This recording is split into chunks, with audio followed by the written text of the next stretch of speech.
Lados and Grints, welcome back. I'm E-Back, and today I am joined by Elderbrain, which is almost as exciting as the lineup of games we have today in coordination with the table and the fact that it's the final Playday. Elderbrain, tell us all about that. Well, we've only got one more Playday left to go, and these three games are going to be really, really impactful. We're going to be coming up with Team Unknown versus Proximinity coming up for our first little match for this evening, and the top three places, they are separated by 1 point each. 22 points, 21 and 20 for Hmble Academy, Proximity and Machine Soldiers, respectively, which means tonight's games are going to be super, super important for these teams who are looking to get into that upper bracket of contenders to make sure that they have the easiest possible games when we get to the playoffs in the coming weeks. So super, super impactful. It's one of the top tier teams of contenders that we've seen so far, and the stakes are high. Yep, I'm just going to read you through what's going on so everyone's aware. Final Playday, final chance. The top four are sealed as far as I'm aware. Yep, nobody can catch up to the top four, so that is decided. But the Contenders teams this season are going to play against each other come the playoffs after next week, I believe, which means that it's basically a fight of who's going to be playing the worst team, who's going to be playing the better team. It's very important as to where those teams finish. And unfortunately, there's no relegation battle today just to ramp it up even further because we've had those two forfeits. So it currently reads Hmble, Proximinity, Machine Soldiers, and Unknown from the top down in those top four. And two of those are playing each other. And then the other two will be playing this game. So we're starting off with Proximinity versus Unknown, second versus fourth, Elderbrain. What can you tell me about these teams? You've seen one of them quite a lot. What are you thinking? So Proximity are really going to be looking to get the win here. It's going to solidify their position in this top two, granting, as we've said, those easier games come the playoffs. Mm-hmm. If they lose it, then that's going to leave them very vulnerable to Machine Soldiers getting above them. That's going to knock them down into third place and result with them having a potentially harder time come playoffs. There is no such elimination brackets as we've seen in the past that are going to be punishing these teams with lots and lots of opportunities to fail. This is going to be decided by a relatively even number of games, and it's going to be the difficulty that is going to be how we measure their success in this coming stage. And so we're going to be going to Coastline. Proximity want to seal themselves in this top two, and this is where they're going to have to do it. As we dive off into the ban phase on Coastline, E-Back, what are you expecting out of Team Unknown and Proximity here on Coastline? Ooh, I'm not sure about Coastline. I've seen Proximinity bring this out numerous times in the past, often against Lions Creed's usual roster, which was who are not playing today, despite what we saw earlier, unfortunately. I've seen them have shaky performances here on Coastline. It's not my favourite map to see Proximinity rock, so this could be an interesting one. And Unknown, I've seen them do pretty well here. I've not actually casted them before, so it's probably the team I've casted the most versus the least. So this is going to be a really fun one. Definitely unpredictable. I'm going to start things off with a Zofia ban. Not a common one at all. She's an absolute menace, of course. Really parallel to Ashe in all that destructibility. I often think a little bit more, bringing with proximity launches, that's so much fragging capability as well as destruction and intel, so it makes plenty of sense. That just going to be knocked off next makes, his default, no reason not to knock him off the board. Pause coming in. You got Andrew today. Nice and specific Plural. There. Given both are called Andrew, but there we go. E-Back name reveal. Anyway. Zofia, I'm thinking this might be a bit out there, especially as we've seen a lot of Clash bans weirdly on Coastline, despite the fact I don't think she's very good. Zofia, as a counter directly from Proximinity, might be directed towards Unknown, because they like playing the Clash quite a lot. They pulled her out on maps like Villa, where you don't necessarily expect this season. I have heard, the players have been telling me all about it. We haven't seen it much on stream, but I'm thinking that could be part of it. And a Jaeger on top of that, and on top of the Wamai. This might be a bit of a crazier Coastline than we even expected. It's definitely opening up the potential for it. Team Unknown being the ones to get rid of the scoreboard now says they got rid of Maestro instead of Jaeger. I don't know if that's an error on my side. What's happened? On my screen, it says that they've banned Zofia and Maestro. Oh, right, on the top. Yeah, that's just a little visual error. It is Jaeger. It is. Everybody at home. V Strange. So we're starting off on Hookah and Billiards. No surprise there, as Unknown are on the defense first. And a 6-pick to that Nook. What do you make of that, Hildebrain? I'm thinking aces here.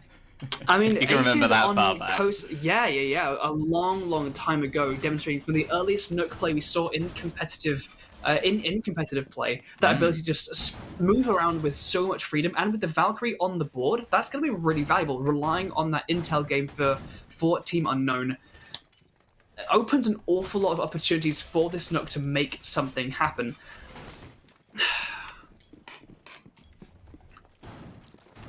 Struggling to see some of the details as my feed's lagging just a little bit.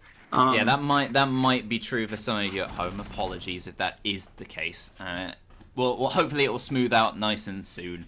But anyway, you want to get off to a good start here. Unknown, they're starting on the defense first, which could be a real problem for them. They opted for this map themselves over Oregon as well. So a bit of a risk coming here. They know they're going to be on the defense first as well. They've got to try and take those 2 rounds at the very least, which is always a task against Proximinity because they are strong attackers, but they've taken out their first man. It's the Jackal. No roam clear from him. He's been taken out by Broker somehow.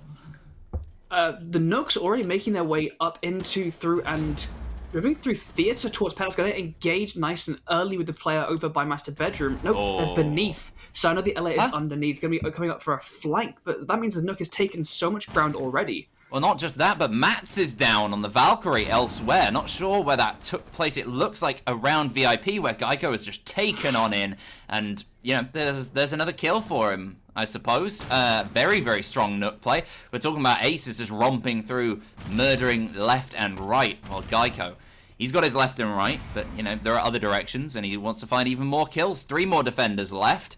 Samiyoto, close proximity here to Sino, whatever you want to call him. I mean, the LR that was playing downstairs, they've made that flank up lobby stairs and has been taking that engagement through theater, hasn't quite secured the kill, and elsewhere the attackers have made their entry towards Aqua. They've gotten a kill on the entry, Zixi taking out Vinco, and as a push comes down through Laundry, he knocks out Sino, down left to Corvid on the smoke, getting those default plants with a minute and a half left. This is way too much time. These attackers can get in here, get this plant down in safety, Samioto being the one to put hands on that diffuser, and Corvid downstairs with only limited ways back up into the site. No, it looks like job pretty much done by Proximinity first round. They lost that match. I think they might have team killed him intentionally because of a skin, and he's gone to fix it, and then might come back in. I'm not sure if that's the case, because they might want to keep playing the Jackal with him. But for now, yeah, it's just a matter of waiting for kills for Corvid. He's not really playing this round. Proximinity taking the first, and it's not the start Unknown will have wanted, especially as they are already behind Proximinity in the table. They're quite a way behind. They can't catch up with anyone in terms of points, but they want to just... This is more a victory in terms of the mental game and showing that if they come against them in those playoffs, that they've got something to prop up as a "we can beat you" sort of statement.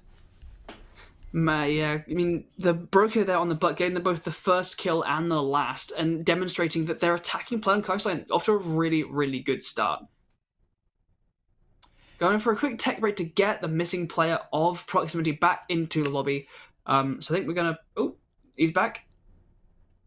We're having a tech break anyway. We're taking a tech pause. We'll be back in just a minute while we solve some of these issues. Don't go anywhere. Get yourselves a drink if you need it, and we'll see you guys in just a couple minutes.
And we're back. Perfect. Thank you guys for waiting and bearing with us for that brief moment. Hopefully that's going to be sorting out our little brief tech issues.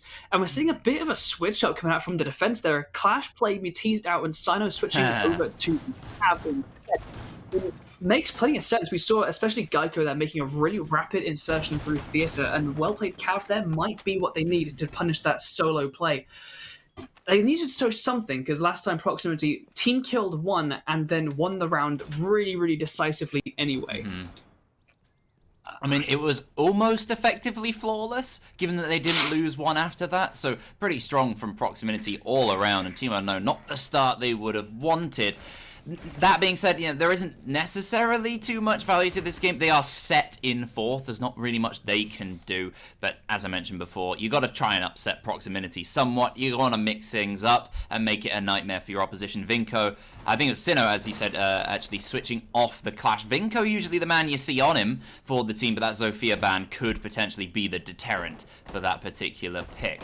So we've got a very varied lineup, though, anyway. You lose the Clash, but look at the color available and the amount of traps. Are they all traps, pretty much? I mean, Melusi, I wouldn't necessarily say a trap. Cav, definitely not. But I mean, they're one Legion short of going for the full trap lineup, right? I mean, and to be honest, if you're struggling with something, and what did they come up against last time, right? Proximinity, they made quick insertions, relatively solo play through one half the map, and then they pushed in from Aqua. So using these traps to make sure that whatever their entry is, they'll get delayed, slowed down, punished for not checking their ankles, goes much onto things to give more information.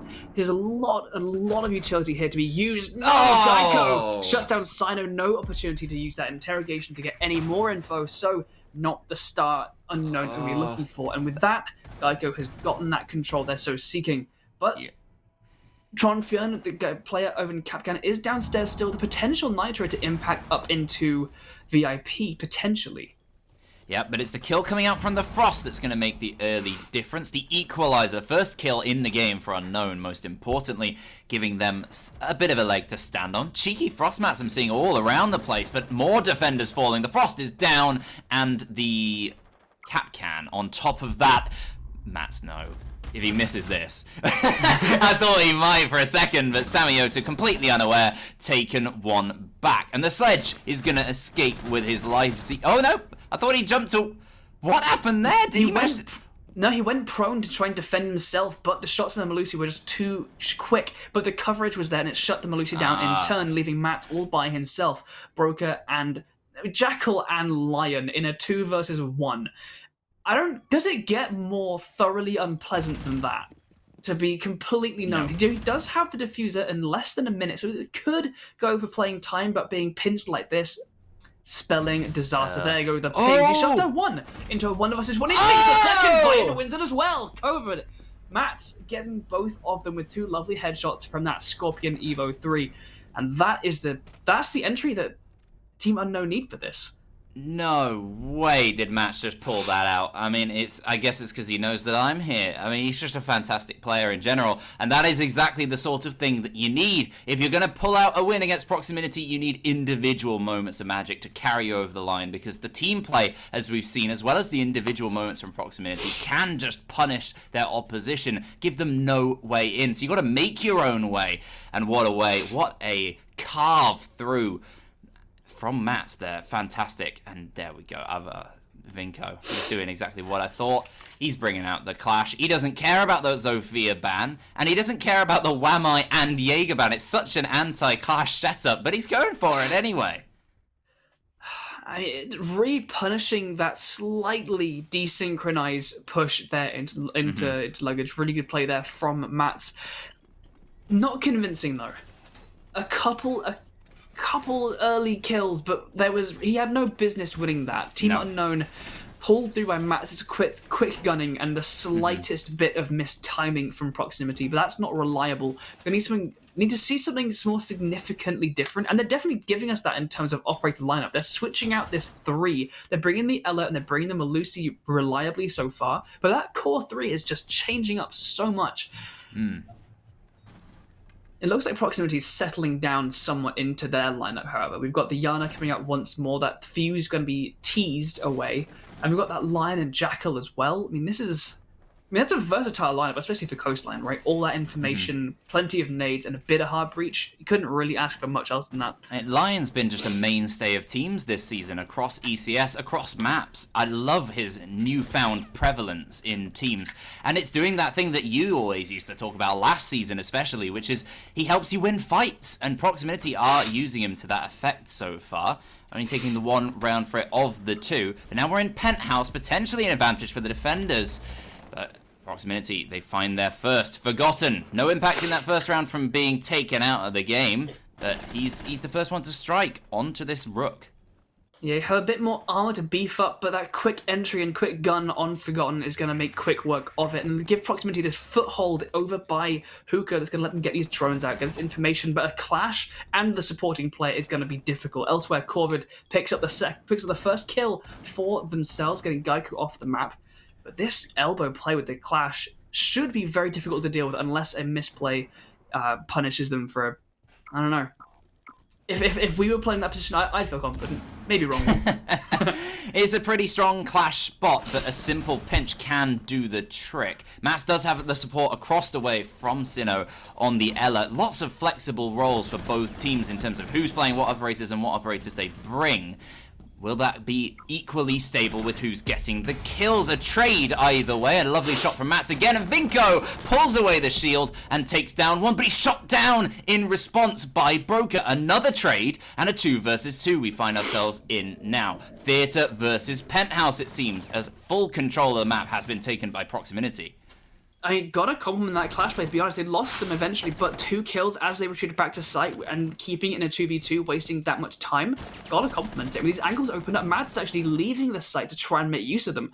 He'll make himself really nice and elusive as Corvid's can be left alone to hold down the site as a minute ticks down and 50 seconds is all that's left for Proximinity to make the century. That French duo, the extra armor and the full health, the extra stim health maybe if Mats goes for it, is just going to absolutely punish Proximinity, who are already both on very low health, about half each. Samiota's going to stick, which means it's all down to Broker.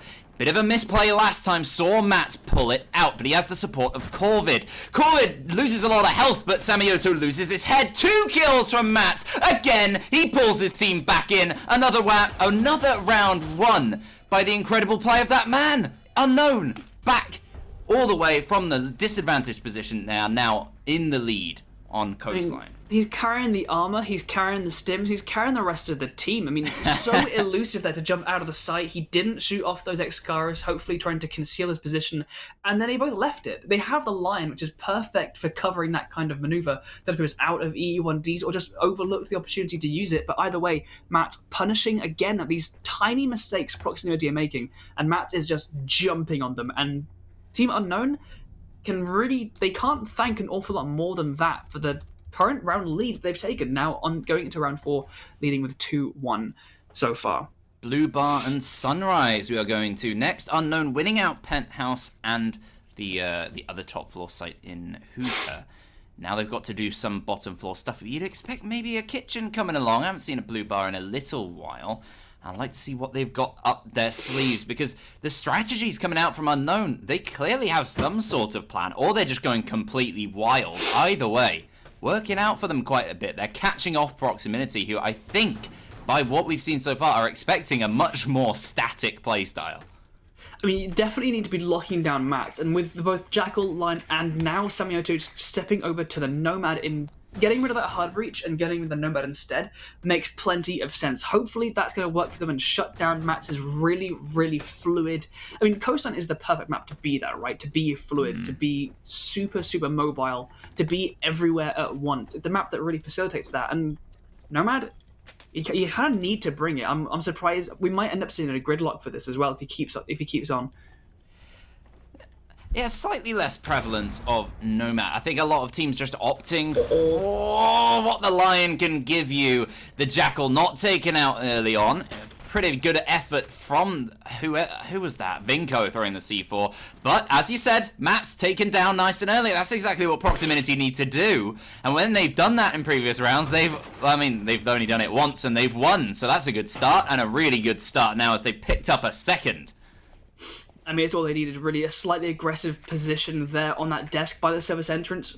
puts their carry, to be honest, I'm always hesitant to say that because it diminishes a lot of what else is going on that we don't necessarily see, but from what we've seen from Mats, it does appear to be that, and he's not going to be present to be providing that for the rest of this round. Well, a carry for 2 rounds isn't that much of a carry. It's like, piggybacking someone 2 steps and then putting them down. It's not really, you're not really traveling too far. We got to see if that continues throughout the game for Mats. But a good team effort so far has seen Team Unknown to the lead. Can they extend it, or will it be stopped entirely? Proximinity have a lot of time, a lot of ground, and a 2-man advantage at the moment. Oh, but they're struck back. It's now just the 1-man. Zeke's taken down. Those nades not going to be used by the sledge, and the vertical angles might be a bit tougher to get open, as it's only really forgotten with any breachability, I suppose, with the shotgun. Unless Geico has maybe got the Gon 6 to deal with a hatch, potentially, but yeah, right, that's just about it, with flashbangs and nades being what's being brought elsewhere. Oh, Corvid inside the site is going to be the one to bring it back even, but exposed to the courtyard. The next one gets dropped. Corvid is traded back by the Yana of Geico. He steps inside. Broker above. This attack is really well split up, and with this man advantage, it's going to come down to a quick pinch to get rid of this last... I mean, there's no roamers left, so they just need to maneuver themselves into making the most of this man advantage. Yep, you still have to do that, though. We've seen Proximinity fall apart in 2 versus 1s. Last time they even lost that 2 versus 2. Matt's not on the board this time to upset them. It's down to Vinco and Sinnoh, who have been pulling out interesting moments so far this game. Vinco getting quite a lot of nice shots, including this round as well. But it's a tough site to hold with just 2 men. You've got so many different angles to cover. They both seem aware of this office push, though, which could really punish the attackers if they're moving through one angle. But they win their fights. Pop, pop, round 1, 2-all. They made that second angle just there behind the blue bar, and it just afforded them that little bit of versatility of presence of the doorway or the angle. The defenders couldn't look at both at once. And they could with 2, but being cautious of courtyard and lobby, that there are too many attackers to keep track of, and that falls into Proximity's favour. Getting rid of Mats that early on. Again, I'm always hesitant to say that the team's being carried or is overly reliant on one player, but so far that is what we've seen. It's the pattern, yeah. Yeah, exactly right. Kitchen Service will be coming out for round number 5 as their penultimate defense for Unknown.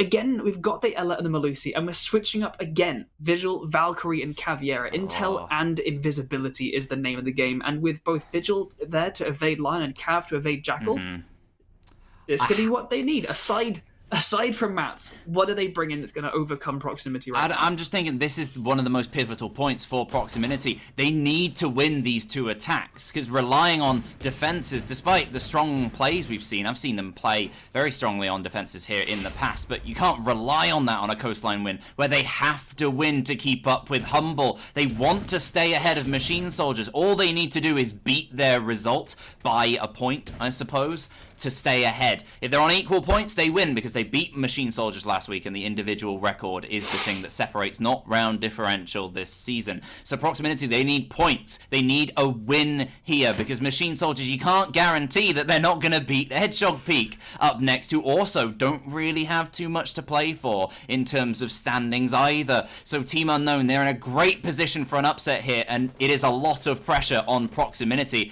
and they're coming up against this very varied lineup, as you mentioned. I mean, it's really nice to see that kind of variety that we're being shown, and it's going to keep Proximity on their toes for sure. What are they needing to stop Vinco? How do you win that? That extended gunfight falls in the favor of Unknown. Geico shut down so much damage dealt to Vinco, though he stands alive. I don't know how he wins it, but he's won it whilst losing almost all his health as a take back. Broker is down and another teammate has fallen. Forgotten keeps his team in it for the moment. He's got a chance to revive. His teammate picks up another over inside of Blue Bar. A nice insertion from Samayoto, finding his 3rd for the game. 3 versus 3 now. A way back in here from Proximinity. Not quite done despite that early disadvantage. And you know what? They're actually in pretty strong position here, as all the players of the defense are tucked deep inside of the site. Positions isolated. It's actually just the one, the corridor. Actually, sorry, slightly out here. But Jackal pinged. Not a position to find yourself in if you're looking for a win. And minimal directions they can go. Vinco's going to be holding this lobby position. The shot's going to be giving that away as well. And these angles should be pretty well locked down by the attackers. They're playing cautiously, Broker especially, on such low health. But they got a minute and a half. They can afford to be cautious right now. Is that Malusian corridor or courtyard? They're making that rotation. Mats, he steps out. Forgotten's not ready for that quick of a pre-fire and peek, and he gets shut down. Bring the man advantage into the hands of Unknown. Mats once again making these differences. Yeah, there's never a fight you want to take as an attacker, but that is a good one won by Broker. 2 versus 2. Health disadvantage again for Proximinity in a 2 versus 2. They've lost it out from here last time on Penthouse, and Matt is on the team. Sinnoh yet to find a kill. It's the 2 men you do want to come against and then not come against, but Sinnoh has downed 1. Probably can't finish off from this position, so the revive could happen from Broker. He has time to get there, but he doesn't know the position of Matt. Could get caught off, and does get caught off. Matt actually was the one downing Samioto and finds a second. It's his 9th for the game already, and the advantage again taken by Unknown, looking indomitable.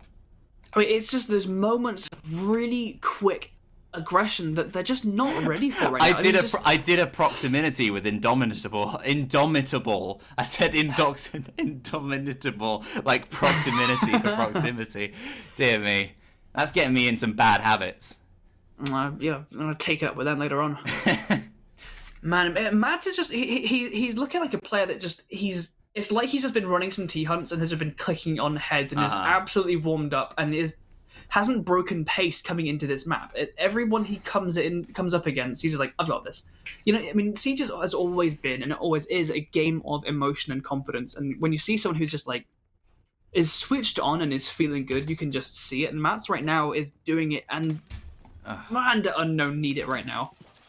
This is what I'm talking about with Mats in the past. We know Mats and Corvid seasons ago in Major Division rocking things up. Mats over in Jaegers, he was rocking it stats-wise. One of my men to point out until he kind of self-demoted down to Contenders. But he has not derailed at all in terms of his play. He is just as strong as I saw him last. And a good performance from the majority of the team as well. I mean, we've been talking about Sinnoh and Trond also getting no kills so far.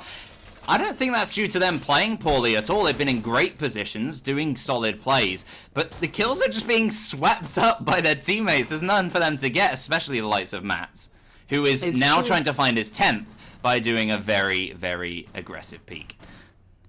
It's a back off. It's a difficult angle to contest against, but doesn't look like anything is going to be going there. There's no fish swimming toward that hook. They're all coming through Master. Is this a rush? This could be. No, they're coming to the roof. Safe way to the roof. Yeah, I suppose. You know what I mean? I always get excited for things like that. Their reliance, their reliance upon that Aruni because of the double Jaeger and Wamai ban does mean that projectile mad rush could really work for Proximinity. They're not trying it on this final attack, but they really do need to win this round. I think a 4-2 loss on the attacking side might just be enough to edge it for Unknown, as long as their attacking is at least solid, which I very much expect for them. This could be a very, very pivotal round and a start of a bit of a better showing from Proximinity. They're more just hanging on at the moment. And this clash from Vinko, been talking about his good clash play. He's doing it again. Pulling the shield away is a bit of a distraction. Samioto actually... he's sticking it, despite the pull of the shield away. The bravado, and Zixi comes along, takes down 1, but is shut down in response by Matt, again stepping up. Samioto finds 1 in response. 4 versus 3 in the advantage of the attackers, but he's missed Matt, finally taking him down. Broker on low health though. 2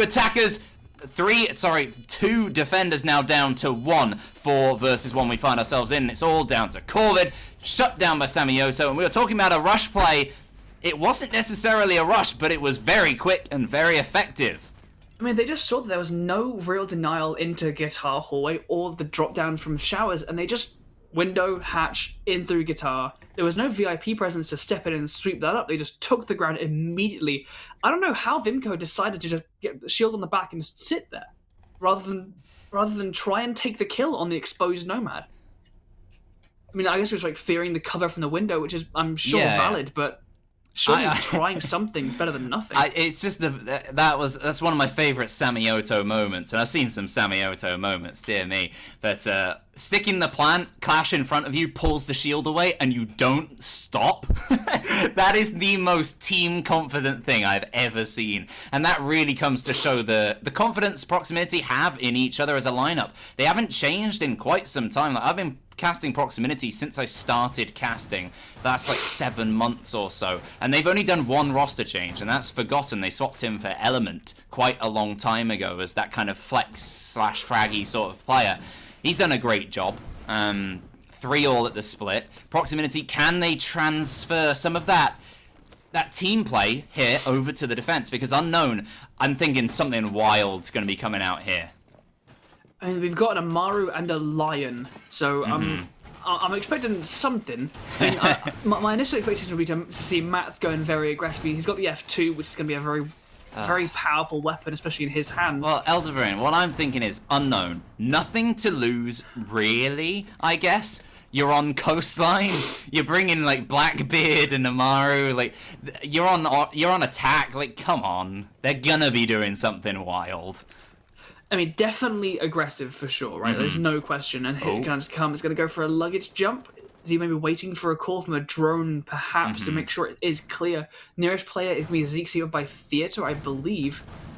Oh, there's no drones, it seems, because Unknown, they're just blasting in. They're just blasted straight in. The guy could be playing over by Vaz, pushed away by that nade. Nothing to deny. No Wamai, no Aruni gates nearby. And the plant's going to go down in the first 30, 45 seconds, and they're going to get out of there. Somebody gets dropped. The trade comes in from Zixi. But in a 4 versus 2 post-plant, this is looking really ugly really quickly. The worth of those E1Ds just coming out, and Tronfern picks up one with his gun as well to capitalize upon it. Zixi stuck in a 1 versus 3. We've seen lots of Melusi so far this game, stuck in poor positions, and this is yet another. But it's Proximinity's turn to struggle in it. A C4 still in her hands, but no longer. Unknown take another round. Trond, great play with the Lion. Slightly more effective Lion play than we saw, I think, consistently at least from Proximinity. And another round taken. They're not giving up here. I thought we might see Proximinity just because they have the pressure of this game and Unknown don't. I thought we might see them just maybe have a bit more of a stomp than they usually would. But this is great team spirit from Unknown.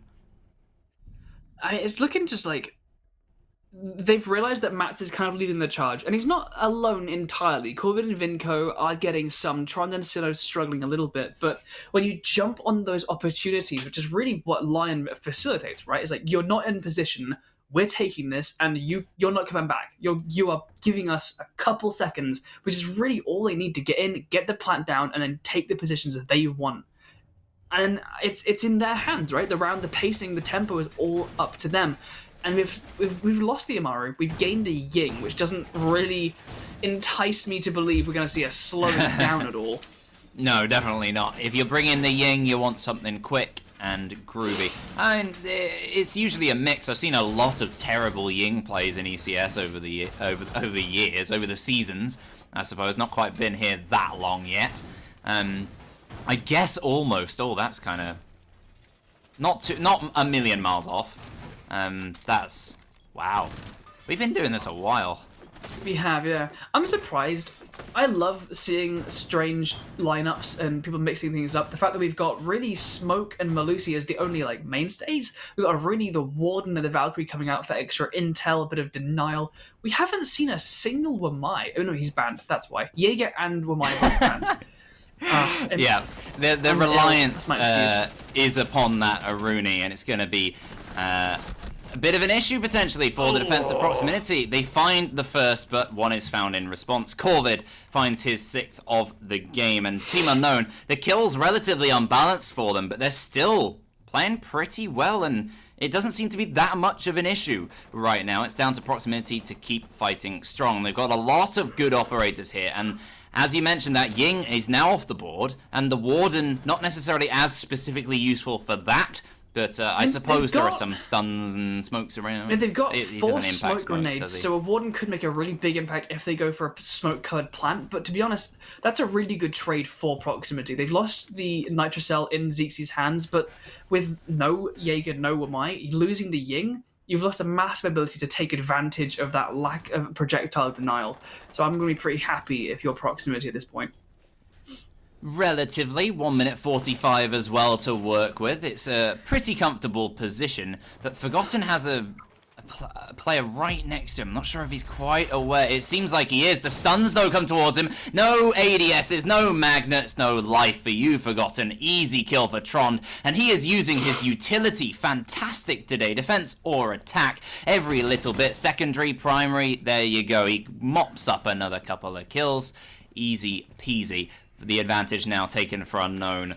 3 players remaining on the site. Thankfully, 3 smoke canisters still remaining for Samioto, but he's under a lot of pressure. Takes down Corvid on the main window. That'll help him out quite a bit. And we find ourselves still even within the final minute, and not as comfortable for Unknown as it might have been. Absolutely not going to be able to jump outside to grab that diffuser. When the smoke canister is burning, under a minute, they're going to start being a problem. We've got Sinnoh on the Ash, plenty of utility in pocket, but an Ash on 0 kills is not what you want to be seeing, especially when you've got 3 people left. These Arunia gates have done a great job of slowing down the predictable rushes, and as it gets to the 40-second mark, these defenders have been lining up their cross angles. The first one to drop is going to be Tron, as Broker slides the Aruni. Oh, but there's the trade. Matt steps in through the wall, and it's going to be a fight down the center. Broker gets back on site, wall bangs, but doesn't quite land the shot. But there's the entry from Sinnoh, picks up his first. He's got 1 left to find. Wall bangs, but doesn't find it. Sinnoh doesn't need to. Mats is the one that steps in through billiards, and Broker hits the deck. Unknown, taking just another round. It's a really nice contrast, I think, from the round before, where they went so hard into Hookah really, really quick. Sinnoh touting his assists. Yep, I mean, he's managed to find himself his first kill, so he can be happy about that. Unknown, they are 1 round away from match point here. They're on the attack of Coastline. It's a good position to be in. They're really, really troubling Proximinity, and it means that Machine Soldiers, they're only 1 point behind Proximinity, but that being said, they do have to win, as their individual records still won't carry them above if they end up on even points. So they need an overtime win or a standard win in the next game up against Hedgehog Peak. You would fancy them to do it, but we still never know. Machine Soldiers are hard to predict. I mean, we've seen them relatively recently in their kind of mad spree as of late. They tend to go down about 5 rounds and then magically come back and win. So that's going to be a little bit crazy up next if Proximinity don't manage to get their way back. I mean, we would have favoured Proximity coming into this, but Unknown are just showing a lot of energy right now that is hard to ignore. And the versatility we saw a hard rush through Hookah. We saw a really slow and considered clear at the bottom floor, a really, really nice one-man clear of Penthouse. They moved up, they cleared their way through with individual gun skill, and now they've switched over to a Monty and a Fuse. Thank you, Sinnoh, for the frick. I was about to say that with the Fuse. I don't think I've ever seen as many French operators for a team ever in a game, which is mad. Mats has played blue operators exclusively the entire game, that being Frenchies and Ella. But Corvid as well, bringing out the Spetsnaz. He's got that Capcan to watch out for with the traps opted for by Proximinity, the sort of thing Unknown were using to their advantage earlier on. That Fuse, I do love a Fuse, but here on Coastline, where are you deploying him? Maybe just for a first floor defense. I don't know if they were expecting perhaps for Proximinity to decide to maybe try going downstairs to try and find some success, but no, they're going to be taking Stalwart to this top floor defense. A few of these windows might clear a decent chunk of utility, but I think you're right. I mean, that bottom floor objective would absolutely be where his playground would lie. I know that Vinco is a very strong Clash player. I've seen it in the past. We've got to see what he can do with the Monty on attack. A very, very different role in general. And we don't see him too often. It's a very Contenders ban is what I used to call it, but I haven't seen too much Contenders this season, unfortunately, so I'm unsure as to whether it's as prevalent this season. Forgotten takes down Sinnoh, and unfortunate for him, he doesn't find his way back. He really struggling stat-wise, and it might get worse. Mats loses his life as well.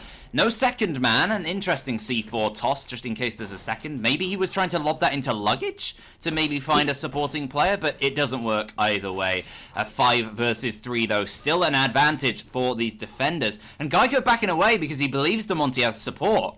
He actually didn't. It might have been more prudent to actually attack that Monty head on. He's lost his knife. Oh, but it's worth it now. Just about to say he's lost his nitro, so he can't take on the Monty, but no, he's gone and thrown it and knocked out the Lion.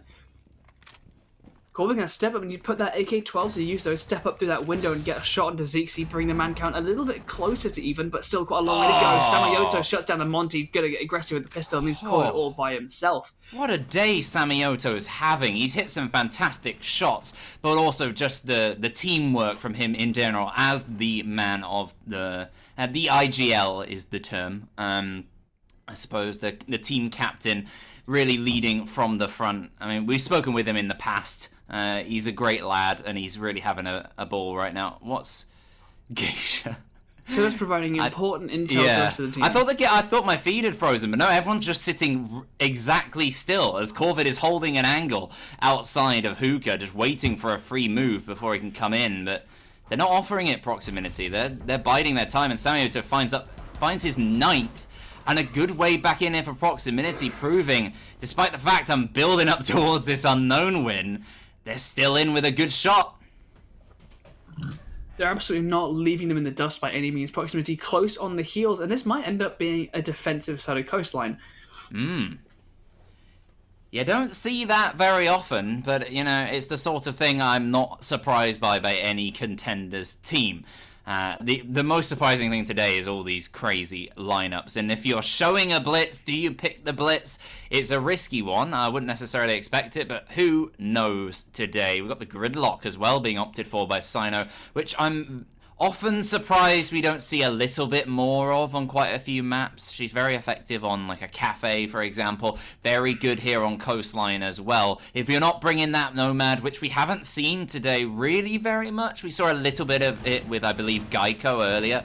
But since then, not too much. And with the roaming potential for Proximinity, given that kind of passive set utility that a lot of these operators have, could be opted for. But on this kitchen defense, I'm thinking with a lot of these players, we're seeing a bit more of a sit deep, defend against what you imagine is a bit of a crazy service rush.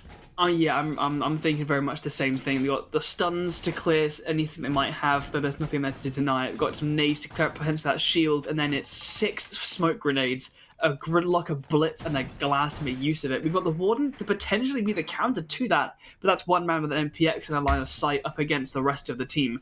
Don't know how. We will have yet to see how effective that is. It'll be interesting to see if they can pull something out of it. If they're expecting this kind of aggressive move through service entrance, it looks like they are. They're just creeping like a 4. Oh, Zeeksy, he wants to start things off strong by maybe picking off a free man. It would be Mats who's the player going over towards that position, but he's already backed off Zeeksy. Going to use that mirror instead. Smoke canisters does a lot to delay these players, and 3 C4s in hand as well to deny a blitz, potentially. A misthrown nade catches on the side of the door. Unfortunate for Mats, he doesn't have one to try and take down any extra men. No health, no damage dealt to any players. No. Probably some utility dealt with, but unfortunate for the sledge. And it doesn't seem they're really focusing on the verticals right now, because those are in full control of Geico. Especially if they're pushing in here unknown, they are pushing into death, surely. I mean, Tron, he's got the shield potentially got the back, but he won't get the chance to use it. The Eagle one tap from the top. Zeeksy follows it up. This, I mean, it's an aggressive push. I admire the commitment to the bit, but this looks like it's not the play. Vinko steps in, he gets a kill, but it's a 2 versus 4. Smokes are around, but no one's going to use it. The glass has been dropped. He doesn't seem aware of the prep. There it is. Yeah, he didn't quite catch it, but then he sees the arm of the line as he's spinning around. Mats picks up 1, but in a 1 versus 3, I mean, if anyone on Unknown is going to pull it out, it's going to be Mats. But I don't want to put too much hope on one man's shoulders in this point. No, he's already going 14 for that. Make it 15, actually. Zeeksy is down to Samioto and Geico. Both looking very strong this game so far. Some of the top performing players this game of Coastline. A lot for Unknown to do. But a minute of time. No frag grenades, as I mentioned before. No verticality. 2 players tucked deep inside of the site. Gotta flush these angles out, but you imagine from Proximinity, it's passive. They got a player close with a shotgun. It's Samioto. You don't expect him to lose those fights, and just in case, there's Geico, who can swing on if he moves Kitchen as well. It would seem Proximinity have this round, but you can never quite call it with Mats. No, it's true. With 40 seconds, there is plenty of time to potentially let these defenders begin to question what they know regarding the potential locations of the player. This could be a huge moment for Proximity's season here. It could change the fate of their playoffs, and they've lost the first man. There's no refrag attempt. Geico's miles away. He's tucked in by the diffuser, but he's in quite a predictable angle here. He might be ready, Mats. No! He aims late, and Geico takes him down. Proximinity equalize the score. 5-5, nowhere near over yet. We seem to be getting closer and closer to overtime, which can still favor Proximinity. Oh, this is very, very tough to call. Mats, what an effort. And I mean, if he almost did it. Even if Proximinity win this in overtime, if Hmble then either win or lose in overtime, they find themselves tied up at the top with potential of losing out. Machine Soldiers then given the opportunity to potentially ascend above them. A win in overtime will see Proximinity ahead of Machine Soldiers, but it means that they're not necessarily far enough ahead of Hmble. Is the main point. So it's a really tough one. And the reason why these Contenders teams in the top 4 that are set want to be in the higher positions is that in the playoffs, 1st versus 4th is a match, and 2nd versus 3rd is a match between the Contenders teams. So you want to make sure you're in a good position. You're playing Unknown, who are set in 4th. Who's going to be playing Unknown? I mean, Proximinity right now, they want to win this game so that they can play this game. Indeed, yeah, that is the case. That is very strange. I am casting Mats. He said Andrew. Noah, you weren't very clear. He doesn't know who Andrew is. Yeah. And to be fair, to make things simpler for him, as the time has ticked us on to 7 p.m, I actually have to dash out, so I'm going to be leaving you guys with Evac's capable it's just me now. Vocal cords. It is just Evac. So I will see the rest of you guys surely later on. So have a wonderful rest of the match. Evac, over to you, and I will see you guys soon. Bye-bye. Oh, what a sweetheart. Anyway, we're in a 5 versus 5 in terms of rounds. No, Elderbrain, no! No! He's still in the chat and he's annoying me with rude words. I can't hear what's going on in the game. Anywho, what a silly bean. Nobody likes that Elderbrain. Anywho, 5 versus 5. We're back down on a 1st floor site. We're not going quite upstairs yet. Unknown. I mean, we are, as Elderbrain said, almost facing a defender-sided. I mean, it is technically defender-sided at the moment. Coastline, which is a very big surprise, certainly to me. And the Monty coming out isn't one. We've been seeing so many French operators, but yet no surrender from Unknown. Haha, funny. Anywho.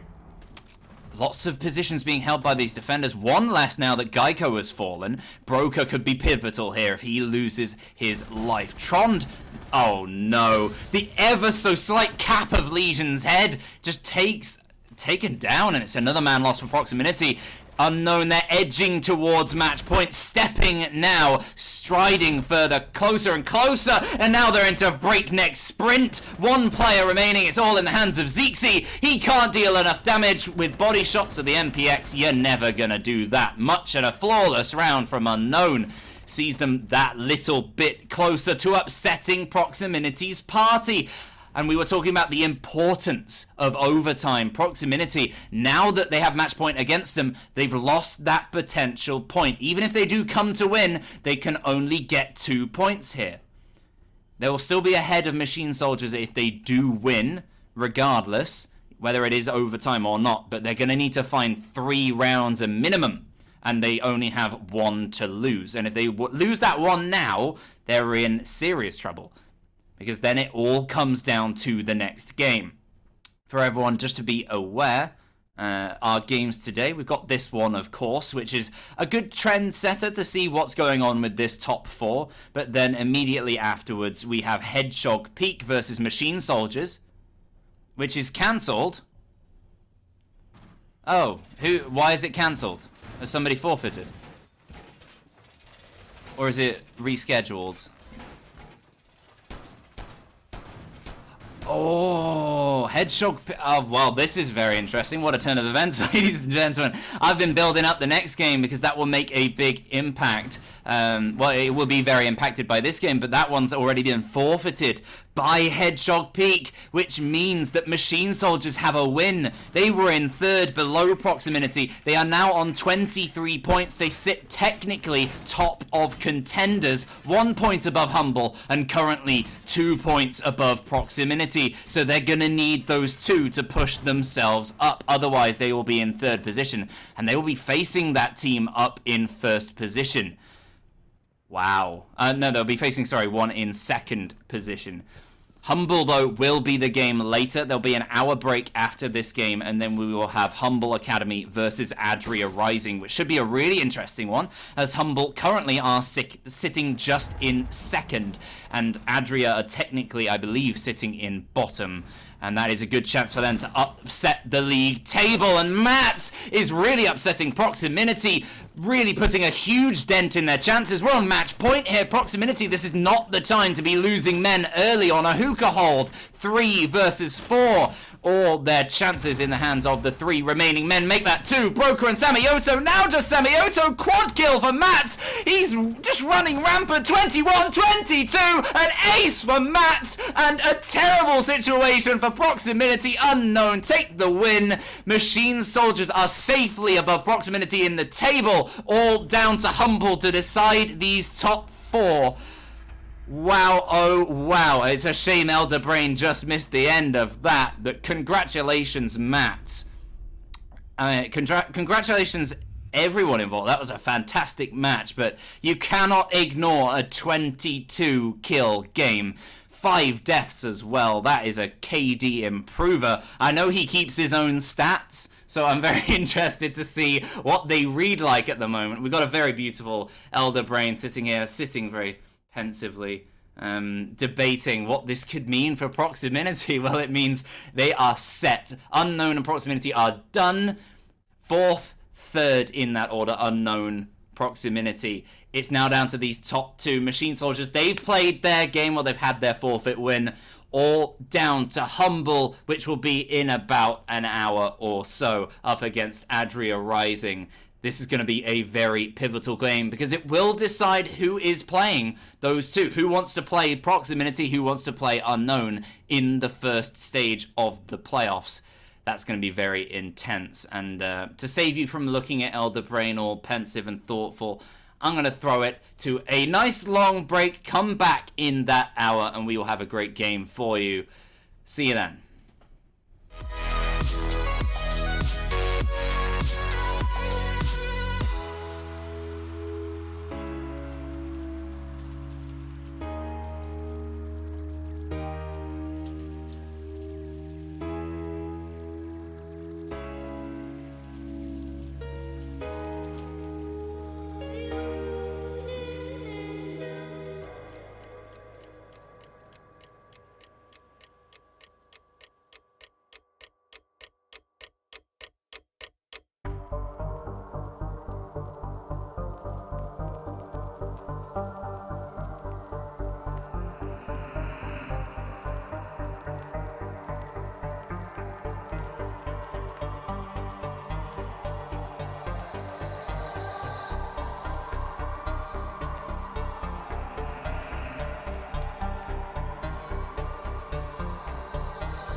And we're back. Hey, everybody, ladies and gentlemen, welcome back here to ECS. I'm back, and EBAC, of course, thank you so much for hiding over while I had to dive away there.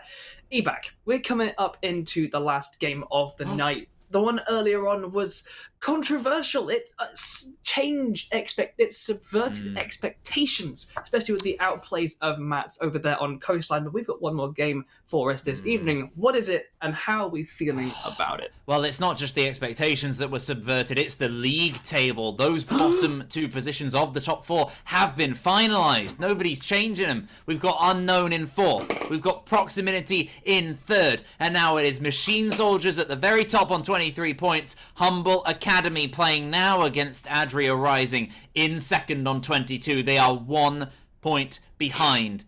They can guarantee themselves with a win, overtime or otherwise. Right up at the top. I don't know what their individual record was against Machine Soldiers, so if they equal that, they could go top. Someone in the background figure out what that result was whilst we plow on into things. And where are we going to find ourselves today? Let's take a look at those little maps there and see what we've got. We had a lovely game of Coastline before. It was as Coastline as you expect, wasn't it, Elderbrain? It was Coastline, and it was ECS Contenders as hell, which are two fantastic things. The lineups we saw, and we're being treated to Chalet to finish things off. What a day of Siege. Oh, what the hell that was, Jesus. But man, like, the lineups of Proximity versus Team Unknown. Jesus, he says from his pew. Yep. I mean, like, the amount of Lion and Jackal is like, those things aren't too crazy, but we were seeing Fuse and Maru going out consistently. We saw the defenders changing up 3 out of the 5 almost every single round, over and over again. And that was Proximity versus Unknown. Now we've got Adria Rising versus Hmble, top of the leaderboard here in Contenders.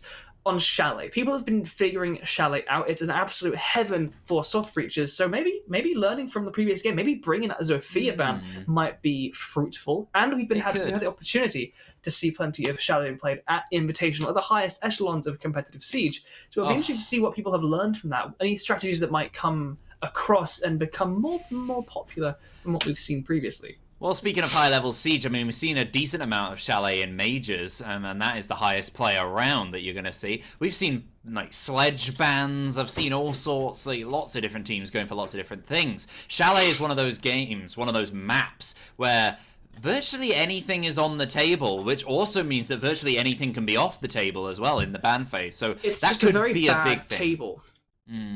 It is, yeah. It can shift things around. But speaking of a good table, I mean, it's not favourable for Adria Rising. They're in 7th right now. They want to push themselves up. With a win, or maybe even an overtime win, they could equalise the record of Speechless or Hedgehog Peak, who forfeited the early game against Machine Soldiers, giving them a favourable position in the table at the very top. It's pretty much down to Hmble to take this one. They are the favourites, and they're on a map that...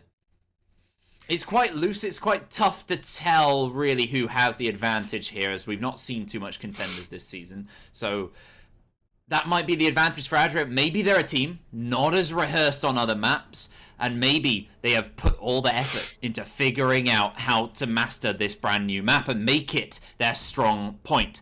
Well, now we're going to find out. They're on the attack first. Defense is Hmble. What are we expecting? Anything? I mean...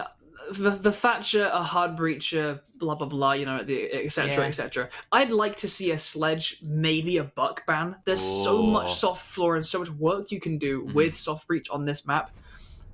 Thatcher's going to be the first one off the board.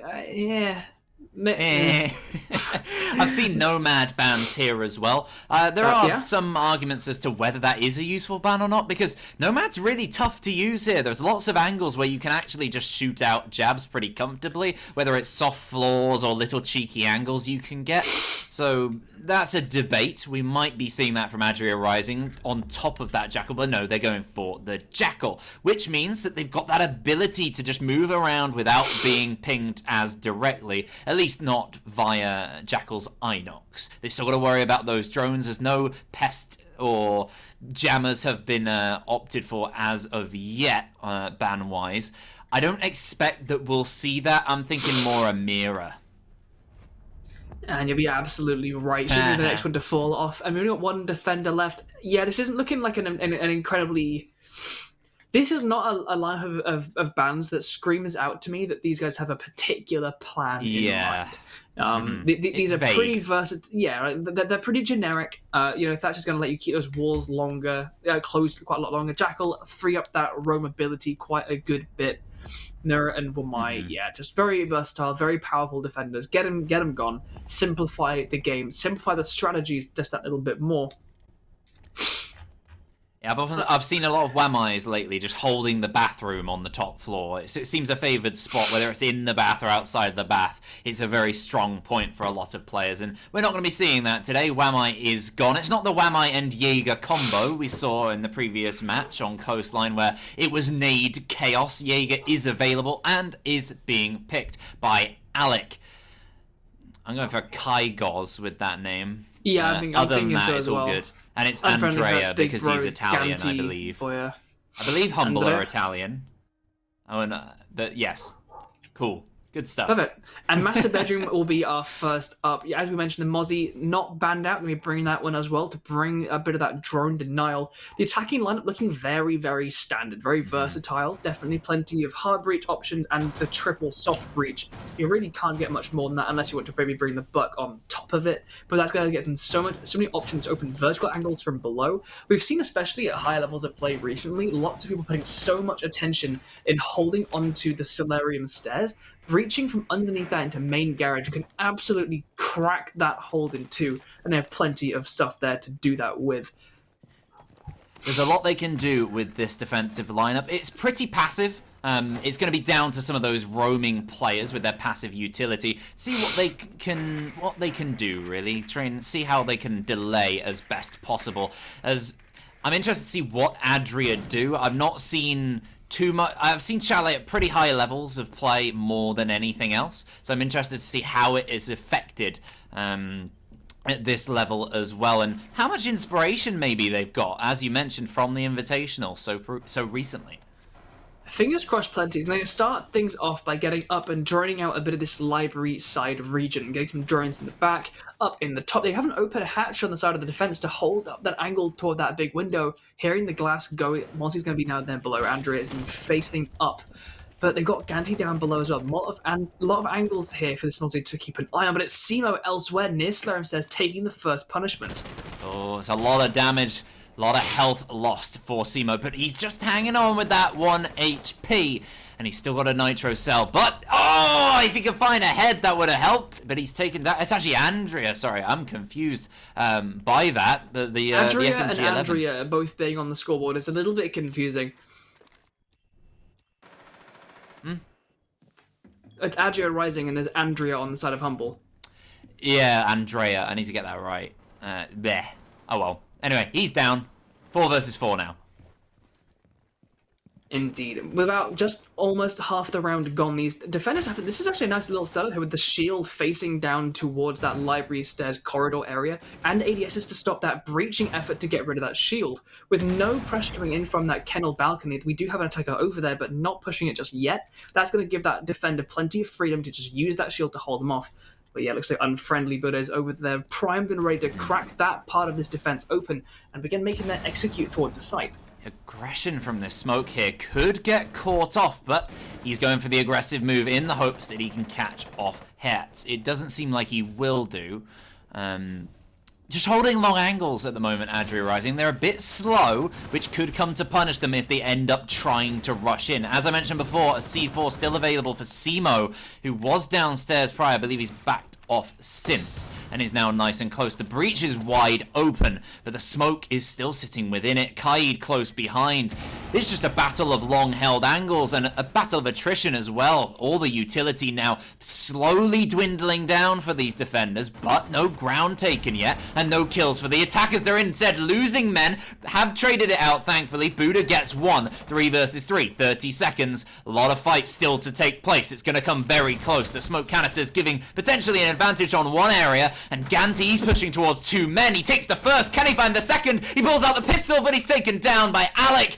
Strong position for the Jaeger. Low health on the Malushi. She's taken down alongside the Jaeger. Adria Rising. They set things up. They took their time, and they took the round. I mean, that was very singular in its direction. It was all coming across from that fireplace side, but they got everything open that they wanted to. The defenders had that open angle to the library stairs, which eventually just became an entry for the attackers. They got the wall open as well. They didn't actually end up pushing across from Kennel's balcony, but they didn't really need it with that many angles open. And exactly as you said, very just a long held angle war of attrition, which eventually very close came down to the attackers, making those kills happen as they rushed in toward the end of that. Going to be trying Master Bedroom one more time. Frost is going to be coming out instead, as Simo is going to be moving away from that Malusi. She's a right menace here. Is this your first cast of Chalet?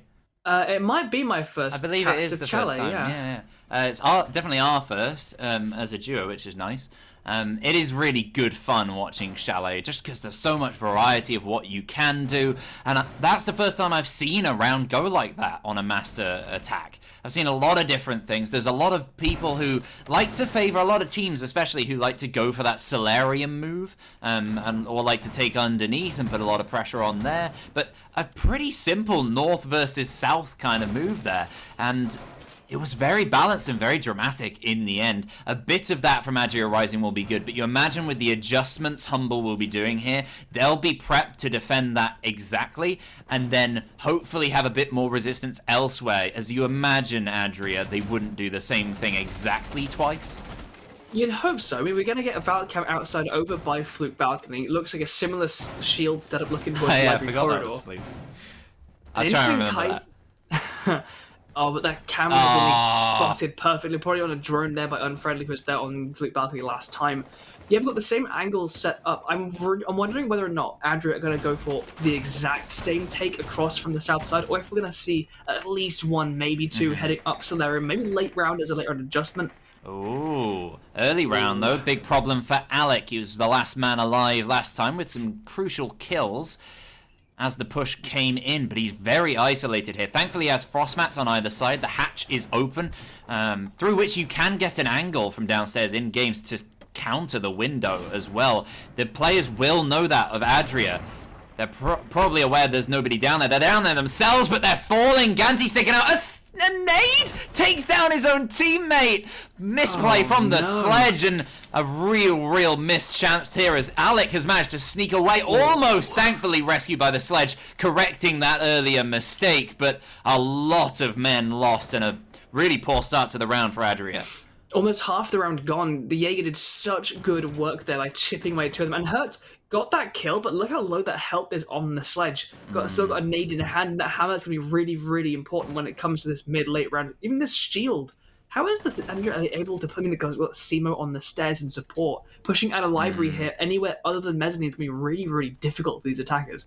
Yeah, that window in the corridor really is quite a crucial spot, but it's very risky to hold. Simo takes down Cookie, and the thing that it affords them is a lot of control of this area, but they've lost another man. just Simo now, and his position is known, so they're looking for the rotates. They don't know exactly where the Frost is. She could go round and underneath, push up towards Fireplace, but no, she's rotated underneath and gone all the way back round to the site. Quite passive, but very effective from Simo. Still with a mobile Frostmat in hand, could stick that down somewhere and be crucial for the end of the round, because they might not necessarily have the intel left when it comes down to that push. Oh. A sneakily hidden Kaid Claw is not quite sneaky enough. The Ace gets below, spends one of those charges to open up the angle, and is going to get rid of that and get to work on that wall. Kaid does not have a second claw in hand, and so tricking that's going to be a problem. No, he's got it. I think he just zapped it. You saw him throw it late. Was it taken out from underneath, or was the angle open? I don't have any sound, so I can't tell. No, it looks like it's... I think it is closed. It's being opened. No, it's being opened. I think the sledge stayed below. Ooh, Hertz chipping a little bit of damage there, getting him so close. Kaigo's going to take a first bit of damage, but Hertz gets downed in response. Leaving us effectively in a 2 versus 1, as both the Kai gets knocked as well, but the time, it's just been falling off the clock, and the defenders, with that man advantage still, and without half of that utility destroyed, the shield position not taken, that wall only just opened and smoked in the last 15 seconds. Really nice delay play there from Hmble Academy. And I have to put a lot of credit down to that Jaeger in the first minute of play. Yeah, a lot of time wasted by Alec in that position, taking out the 2 men as well, dealing the damage to the sledge. A lot of the job done. I mean, that's pretty much half the team. It's almost exactly mathematically half of the team, half of the sledge and 2 men. It's 2.5. But anyway, Adria Rising, they were punished for the slow play. They weren't last time, but this time, with the early delay, they were in the position, halfway through the round, I think, within the first round, where they were ready for the push and they'd taken the control they needed. That time around, they were still outside and they were man disadvantaged. So great adjustment from Hmble Academy, and not enough adjustment from Adria. It was exactly the thing I was hoping not to see from them, which was the same thing. And unfortunately, you repeat the same thing, it's not going to work against a smart opponent like Hmble, who now are adjusting and bringing us downstairs to the very bottom floor. What will they be offering up here? It's looking a lot more promising with that round. Yeah, I mean, to be honest, the thing that I'm feeling is lacking slightly from Adria Rising, and it's a bit of a double-edged sword. Their drone work currently is looking really good. We're seeing so many drones chasing these defenders around, pinging their locations, and they're making aggressive moves off of that intel. The problem is, they're making these moves down pretty predictable angles. Right? They droned out the Frost on Library Stairs. They know the Valkyrie's playing behind the shield. The response to that was to just swing on the Frost. Not go below and try and pinch her. Not get on that Library corridor window to try and get the Valkyrie away from this position. It's never make an adjustment that takes a couple seconds to break down this position. It's not, we're late round, let's go behind and have a pinch. It's, we know where they are, try and swing. And that's not being reliable right now. They're 1-1 on the rounds. And in that last one, it's those adaptations that need to come out if they want to have consistent success. Hmble are bringing out similar strategies, and they're punishing Adria for just pushing direct. Well, we'll see what they can do in terms of time efficiency this time. Adria being punished for just how slow they've been. They got off to a good start. Within the first minute, they've wasted the vigil and taken top floor control. Certainly the start they would have wanted. And now, if you can notice through the map, there isn't too much resistance on the first floor either. Just the Jaeger and the Melusi wandering around in the middle. But they are kind of isolated there, and they're being picked off. That's the first. If they're aware of Simo, they can probably find him as well. He's got no C4. The 2 C4s still remaining within the site. And there, they find... Who is that? The Mute down in... where was that? I'm a bit confused. Over by Peppa Pig.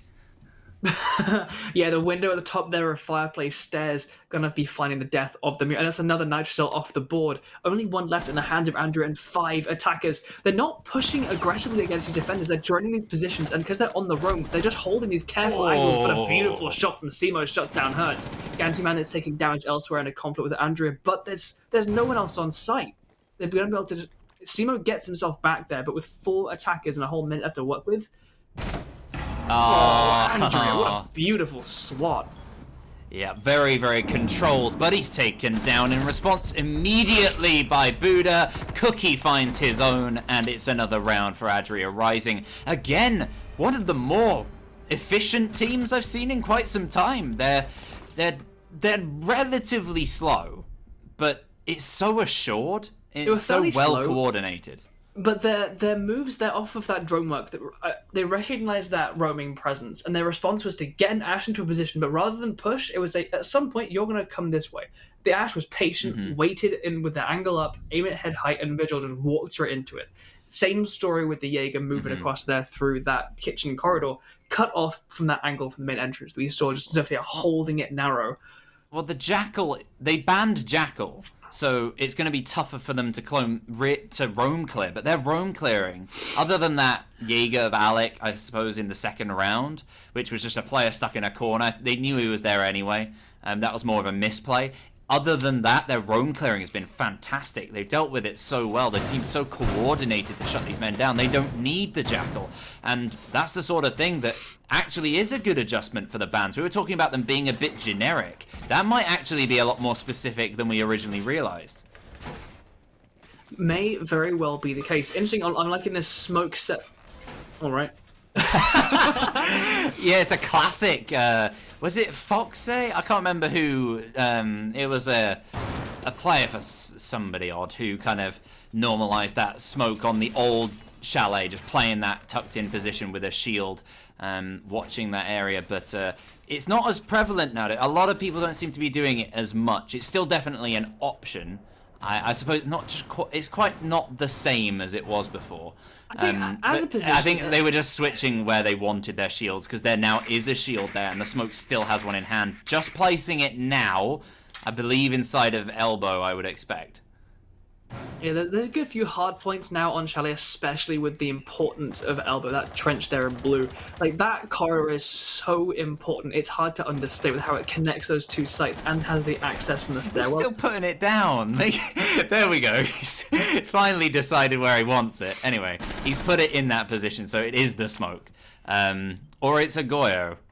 Oh, dear me. I'm going to give up on trying to figure out what they're doing there. There are a number of shields distributed down the map, but Simo steps down into the blue trench. He's going to shut down the ace as he steps in. That's going to cut the hard-reaching potential of Adria Rising in half, leaving Hibana by themselves.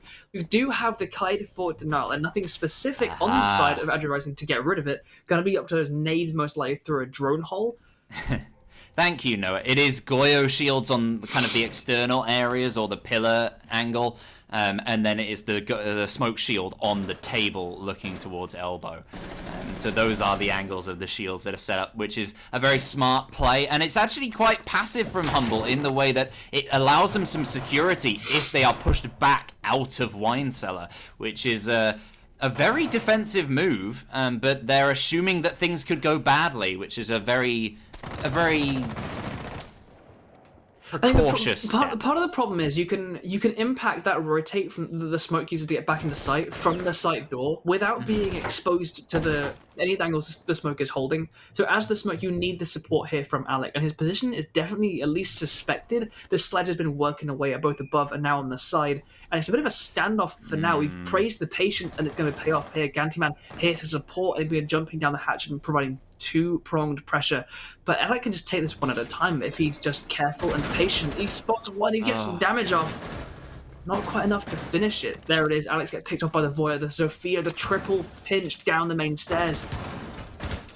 There's a lot of players they still haven't dealt with, though. The Goyo, Adria, he is right there. He finds two heads! No. He goes for the Ashe, gets the Hibana somewhat incidentally, but he'll take it. Two more players left, and they've got very little time. They do manage to get the eventual refrag. So many players, so much utility still free in the site for the defenders to use. The Goyo shield's part of that as well. The rotate now is a tough push to make. They've only got 10 seconds now to blast on in, maybe get a plant down. They don't even have the diffuser in hand. They do now, but the smoke canisters blocking every angle. They have to walk through the doors. They found the first kill somehow. Here comes the sledge. He's looking for his second. He finds it. 1 versus 1, but he has to reload, and it's the other SMG-11 that comes alive. 2 kills for the smoke, and the round taken. Boy, that came a lot closer than we expected.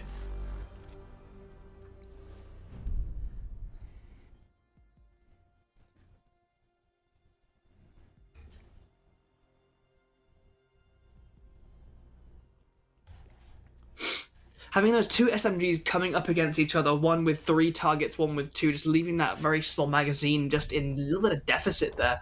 Really good entry there from the Sledge, though. Didn't quite pull it all the way through, but good effort. Yeah, it was a fantastic effort. Both teams, I mean, this game right now, it's so back and forth, but it's also very patient.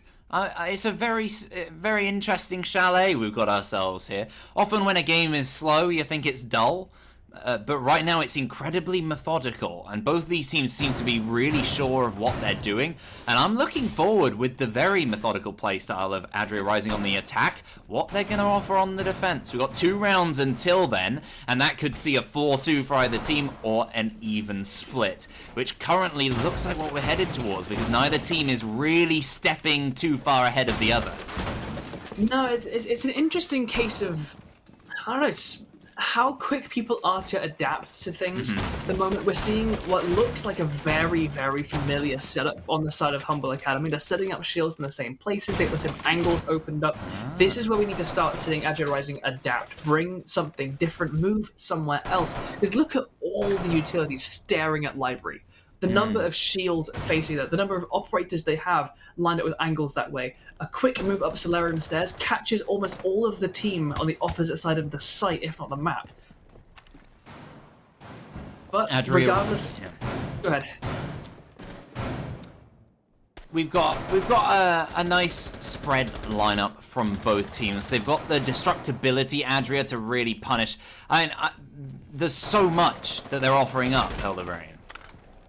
It's true. The defense has like both the area denial, they've got the wall denial, they've got intel, they've got potential plant denial, they've got 2 nitros on board. It's a very, very stacked defensive lineup. I'm worried slightly that the attacking lineup we've got, I mean, we've got 4 nades on the Yana and the Sledge, some soft breaching in the Sledge, Ash and Sophia, and the hard breach of the Ace. A very versatile lineup, but you'll hear me criticize again and again the open a wall and kill something. I think it didn't even need to open anything for that. Alec offers himself up through those angles into main fireplace, and Sledge will pick them up willingly. Incidentally opened up by the defenders that it actually cost them there. 1 minute and a tiny bit on top of that gone, and it's the same attack we're seeing and the same defense. It's worked out 1 apiece so far, but you imagine this may well be the final attempt either way for Hmble if they lose it again, or if they win it and we're not seeing a reattempt.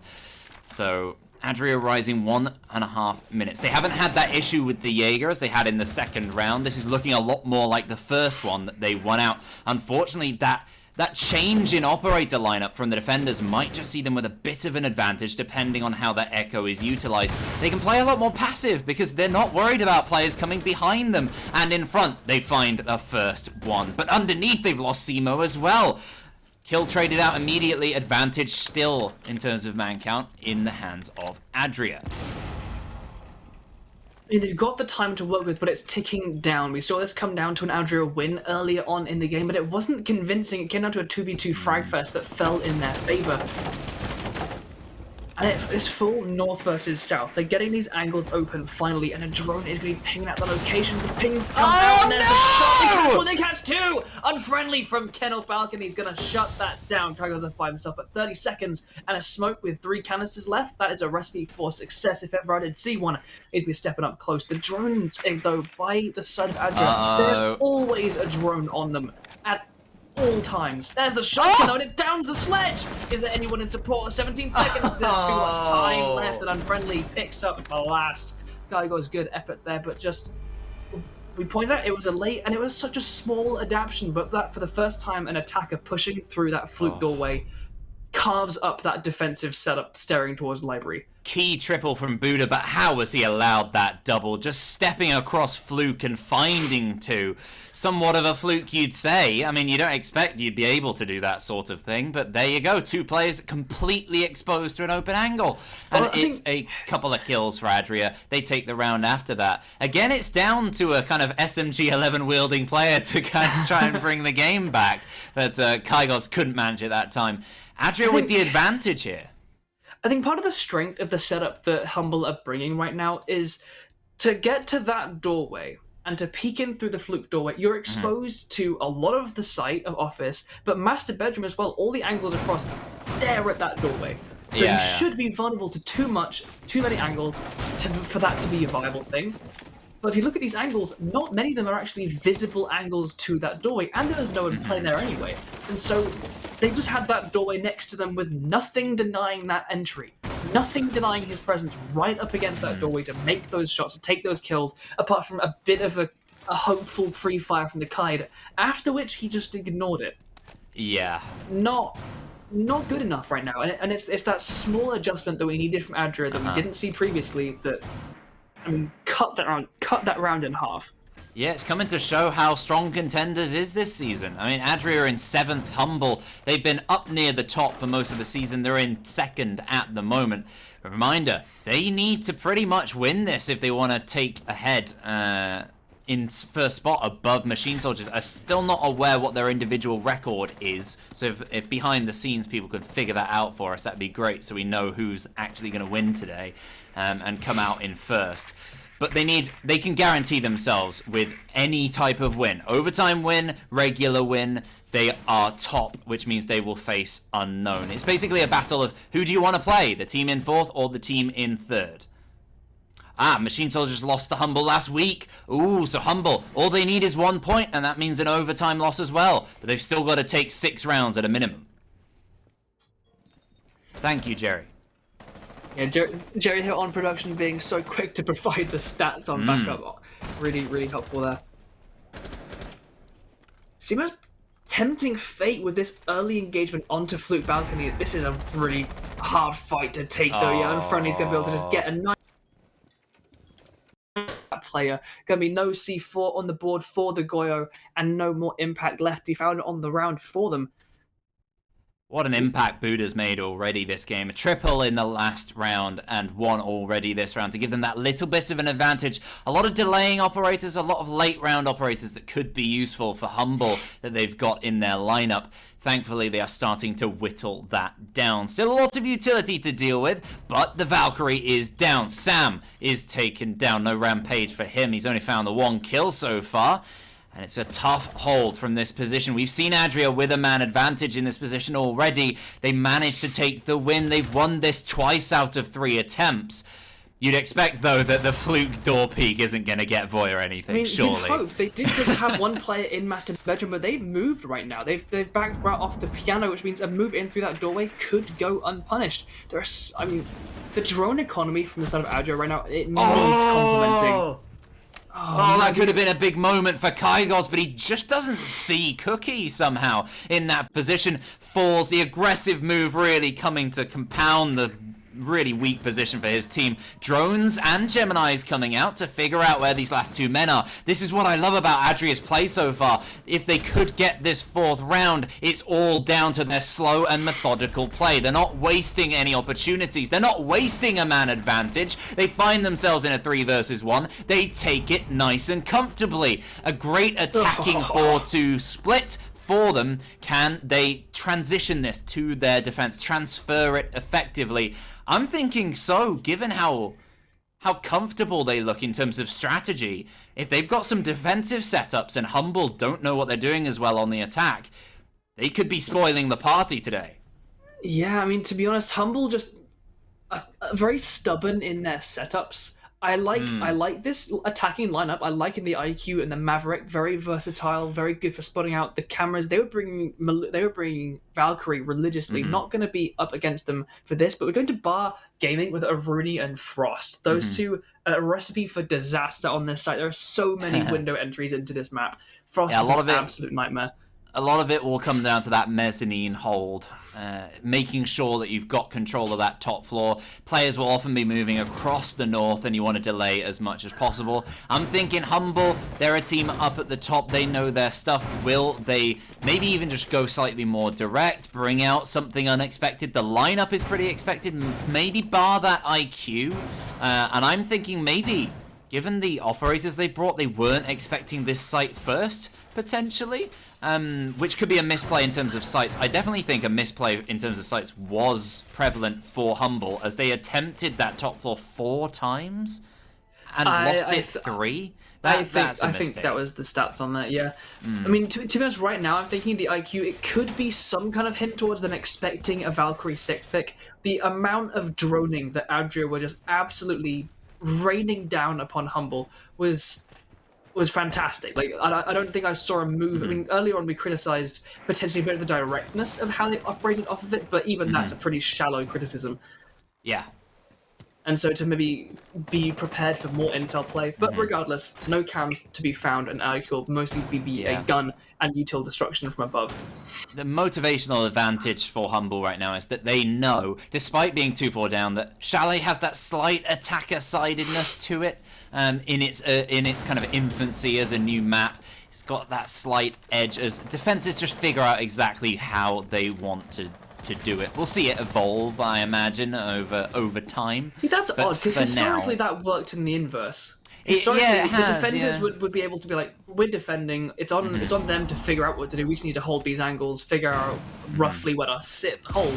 But I think recently, with the way that the meta has shifted, with the use of utility and how quickly attackers can get through stuff, and how willing teams, I think, have become to bypass and find alternate routes rather than just, we are forcing ourselves down this hole. Oh, well, it's also just a flexible map on top of that. It gives you a lot of things to do. But Maverick is down. Not quite sure where he was shot from. Maybe it was from underneath, but he should be quite revivable. That'll be fine. And a lot of these positions haven't been flushed out. They've got the Ash and a lot of options for potentially getting rid of these shields and strong positions held by the defenders, but they haven't done yet. They've opened walls across, but all the players still persisting for this defense on the top floor. It's exactly what I said, the north versus south push. They've taken the north, no resistance, but so much on the south. It's going to come down to winning their fights. And so far, Adria Rising just been on top that tiny little bit. And here comes Alec, an aggressive move. Will it net him a kill? No, he doesn't get it. He's taken down by the Frost. The Melusi is taken out in the meantime. I'm not sure who that was by, but it keeps us even for now. Lots of health lost by these defenders, though. Only Ganti on full. A nade being prepped and thrown right toward the Frost. Surely that's going to find that mark, but the Frost will drop away before we see a detonation. They are finished off. The Hertz is left all by themselves in a 1 versus 3. That fell apart so quickly. A headshot keeps it from falling too far, but this is an awfully tall order to fill. The plant going down, angles being held, and there's the headshot to tie things up. Hmble Academy win an attacking round coming into Bar and Games. There was just a bit of a flurry of kills there that cleared out that top mezzanine. I'm wondering whether or not maybe a fallback was required, but with the amount of open hatches, there's not an awful lot to fall back to that isn't being a fish in a barrel. Yeah, the Ash managing to just blast on through the corridor. I believe the Melusi might be quite upset with the Aruni's positioning, covering across from the blue stairs, but you imagine the shield was gone from that position. It's the sort of position where it's quite hard to tell from our point of view, because there's so much going on in one mad flurry. It's like 2 or 3 different fights at once across multiple floors, those low angles being held by Voya as well. It's very tough. I imagine Noah's having a nightmare trying to figure that out, and that's nothing to do with him. That's just how Chalet can be at times, and it all went in the favor of Hmble. So you've got to say, job well done from them. It's the sort of thing we saw from Adria, which is patience and then efficacy.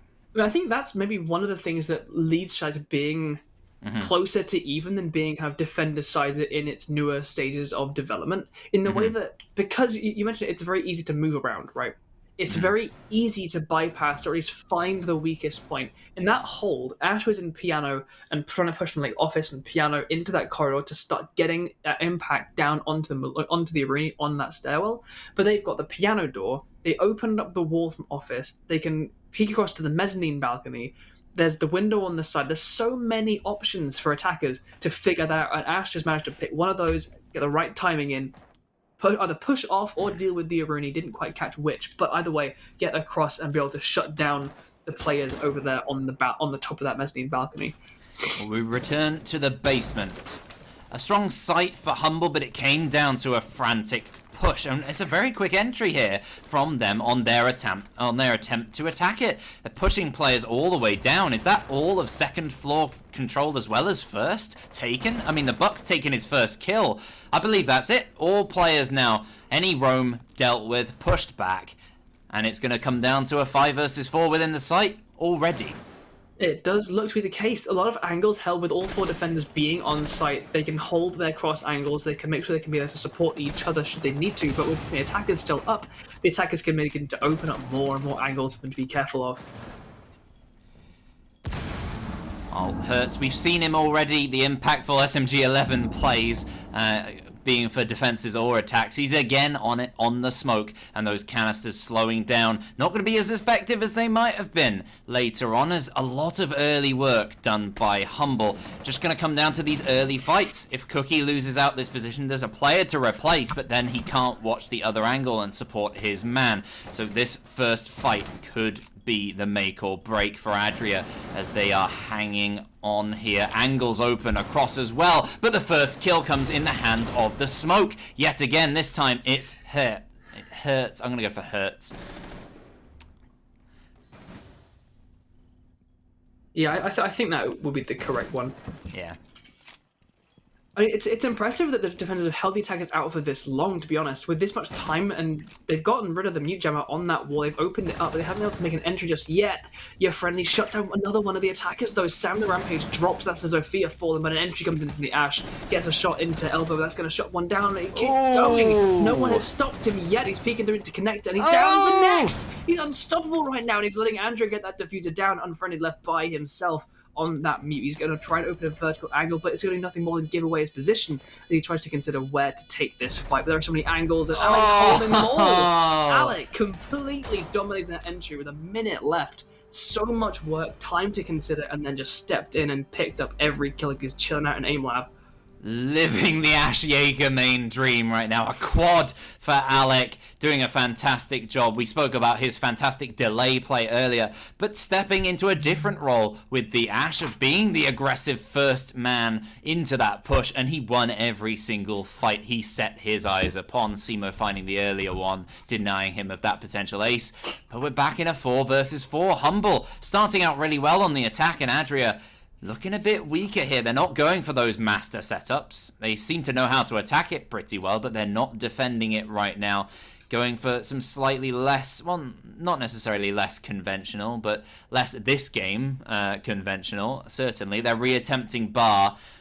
I think it's tough to tell what really went wrong for them last time, and it definitely isn't congruent with what we saw that round either. So tough to pin down for Adria necessarily. I think they just keep plugging on with what they do best, and they will probably be in their strongest position. Yeah, I can't disagree. It really felt like the cover from Library Stairs was just, it vanished in the perfectly wrong moment to let the Ash move across and dissect that mezzanine hold, which is so critical to holding of barring games. It was that one moment, that lapse of presence and support that really just dropped it. And the fact that it's that fragile is a slight worry. Hopefully they can hold a little bit tighter. They've got the reinforcements there on Office to try and slow it down a little bit more. Plenty of stuff there as long as they can keep these angles held. I've got hope for them. Yeah, Hmble, they made very quick work at the start of both of these attacking rounds. Like getting that early frag, taking the control in the last one, and then the previous round, taking all of the north angles, opening everything up. There is very little resistance. Like that office wall is a pivotal point, but you can't deny it from anywhere because office control is easy to take as an attacker unless there's specific resistance. And then there's an open wall, like there's a window right there. You can't deny it. There's nothing you can really do unless you put a Kaid claw underneath. But that's very, that's not really, that's pretty transparent. Yeah, as soon as you get to the wall, you're like, okay, it's beneath. Send one person below, get rid of it. So I guess, as you said, it's a matter of delaying as much as you can in these positions and then finding the right moment to back off as well as you can do. And Hmble, they did a great job of delaying. Adria pretty much let them whilst they were on their attack. Can they do the same to Hmble now that they're on their defense? They didn't manage it last time, but already the Melusi backing off away from that position. Yeah. My worry here is we've got Unfriendly here taking that up with that with the C8 and the C1. But they've already opened that angle from Office, and the problem is there's nowhere really to back off to. All of the hatches are open above the site, so if they do manage to fall back,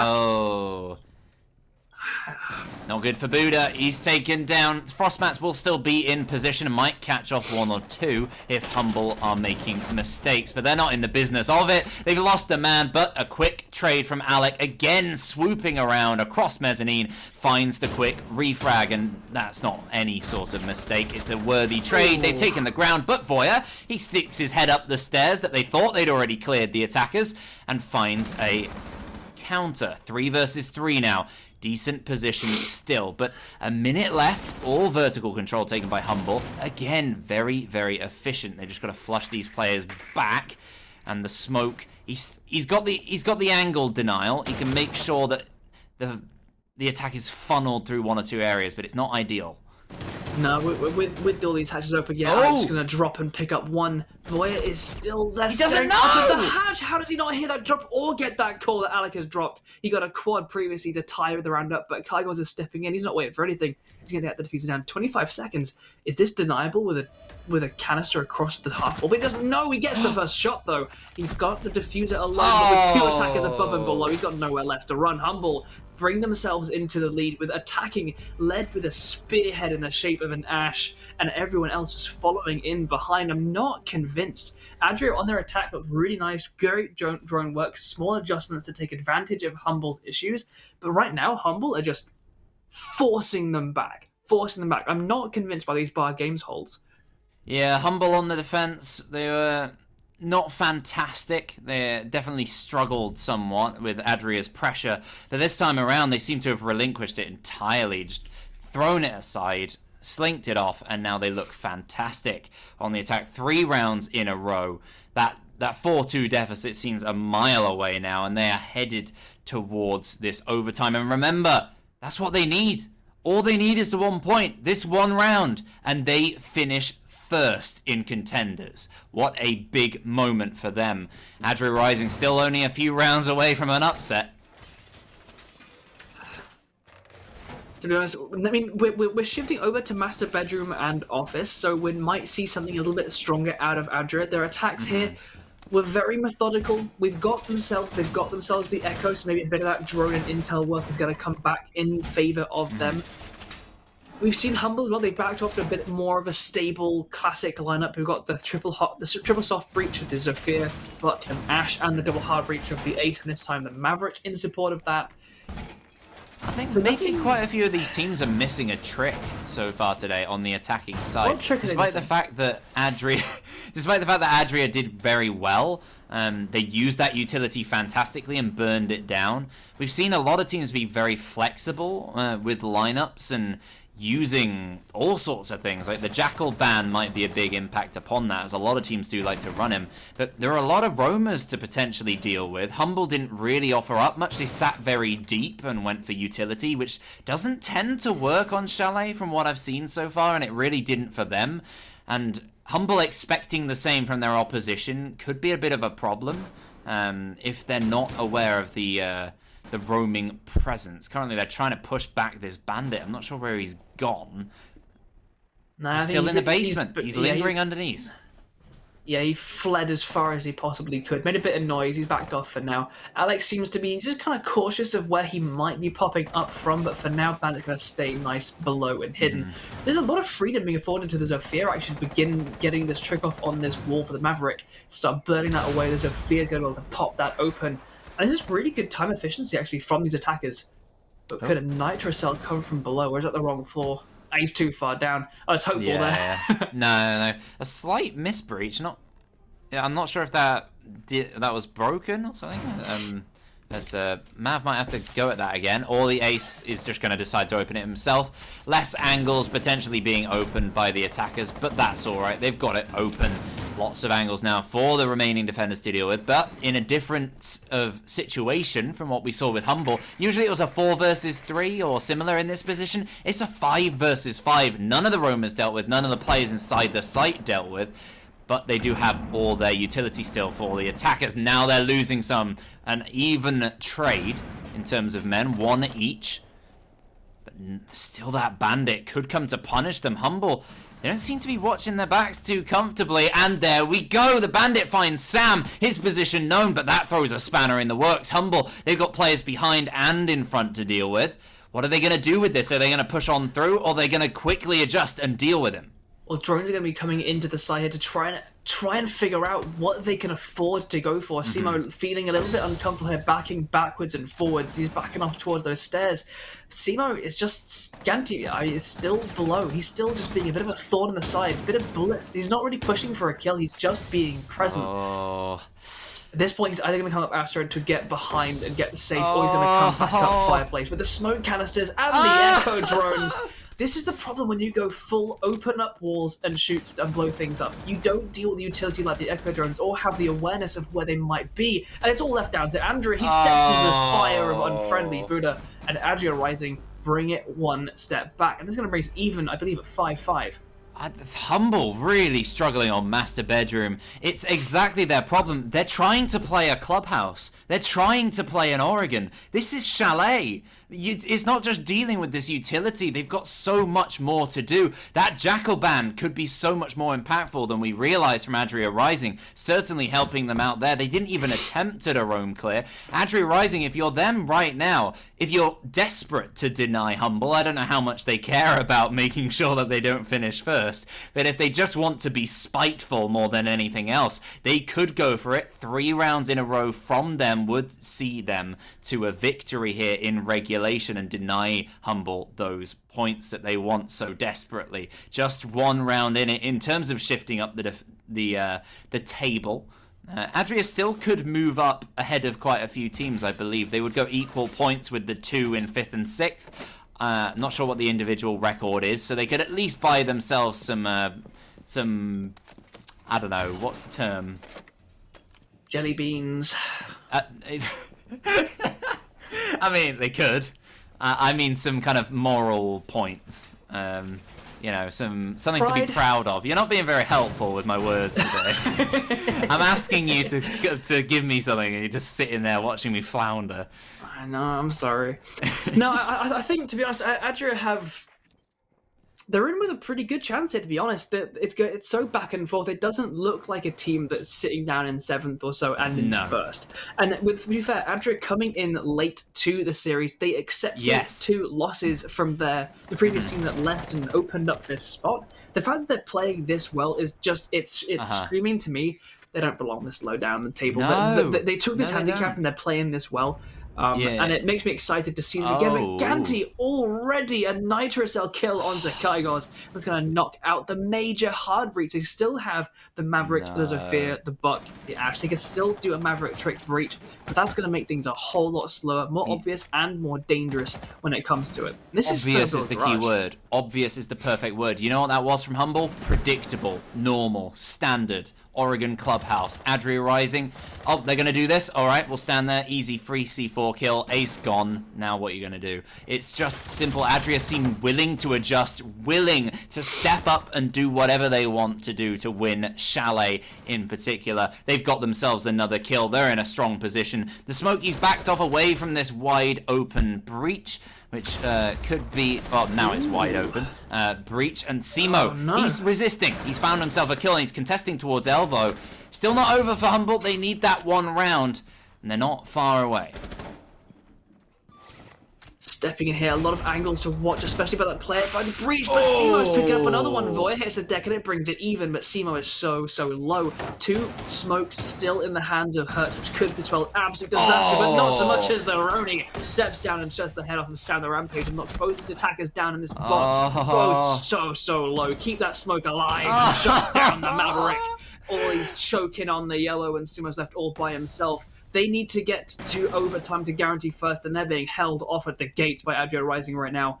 Ganti pressing down these stairs to keep the back and forth pressure. So Simo pulls at the shotgun. Is the Mozzie playing close enough? No, Ganti's going to get that 1.5x up and shut down. The Buck and Adria Rising pull themselves onto match point. If Hmble want this extra point to get that secured into first, they need to try just a little bit harder and pull themselves a little bit further. It's kind of championship point, I guess, in a way. I mean, Hmble, this is their 1 attempt to go first. They want that kind of Contenders trophy, that first they want to guarantee that they're against Unknown rather than Proximinity by finishing in that top spot. Not necessarily advantage given the game earlier, where Unknown did actually beat out Proximinity, but anywho, Adria Rising, they want to be big upsetters. They got 2 rounds in a row. The third would be perfect, and we're getting a pause, which could be advantageous to Hmble somewhat. They are the team asking for it. Maybe a tactical timeout just for a moment, as they're sitting on the edge here. What do they? What do you do? Adria, I mean, they found themselves, I do want to mention actually, in that 3 versus 2 position, they found themselves in a pinch yet again where it was roaming player they didn't bother to clear out, players within the site. They've moved into a pretty good attacking position, assuming there's no one behind them, but they were so vulnerable to all the players on either side, and it was a simple enough pinch, and good gunplay from Ganti, and good delay play, I would say, to make sure that he didn't fall in that position too early. Yeah. What are they? Thing is, I have a bit of hope for Hmble right now, though, because we're going to Bahrain Games next. That's the site that they've chosen to take to the potential match point of their opponents. I have been thoroughly disappointed by their holds of Bahrain Games so far, and it's because it's lacked exactly the strength that you're talking about right now. The roaming player that is the thorn in the back heel. They haven't done that. They have gone for 2 players on site and 3 players holding library mezzanine.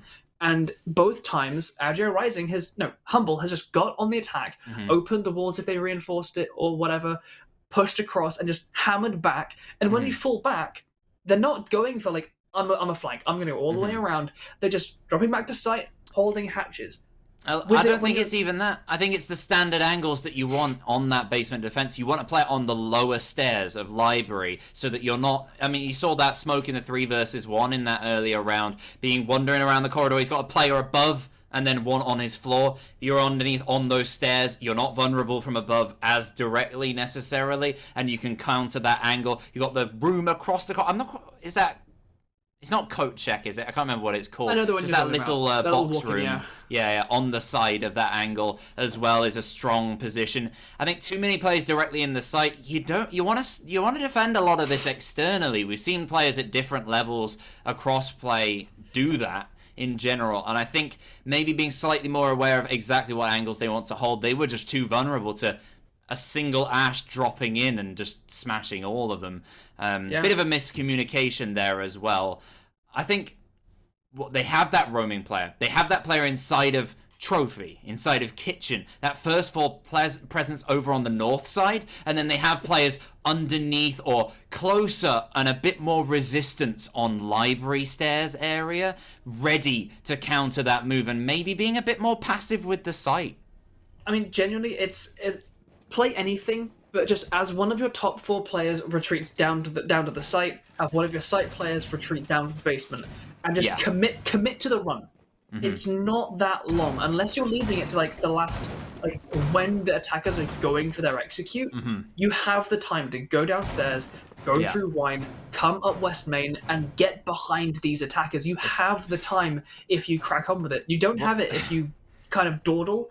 Yeah. Well, you have the security as well in the fact that nobody's brought a Nomad or Gridlock or anything of the sort today. We've not seen a Zero either to give maybe more cameras and more intel for flanks or anything like that. And Hmble haven't offered it up. Adria haven't.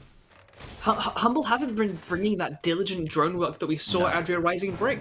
When Adria Rising were on the attack, we were praising constantly how, like, whenever you saw them, like, the last 30 seconds, one of them was on a drone, pinging out exactly where the remaining defenders were. Hmble right now, they're ignoring... Ganti. Stay hidden, Ganti. Stay shush.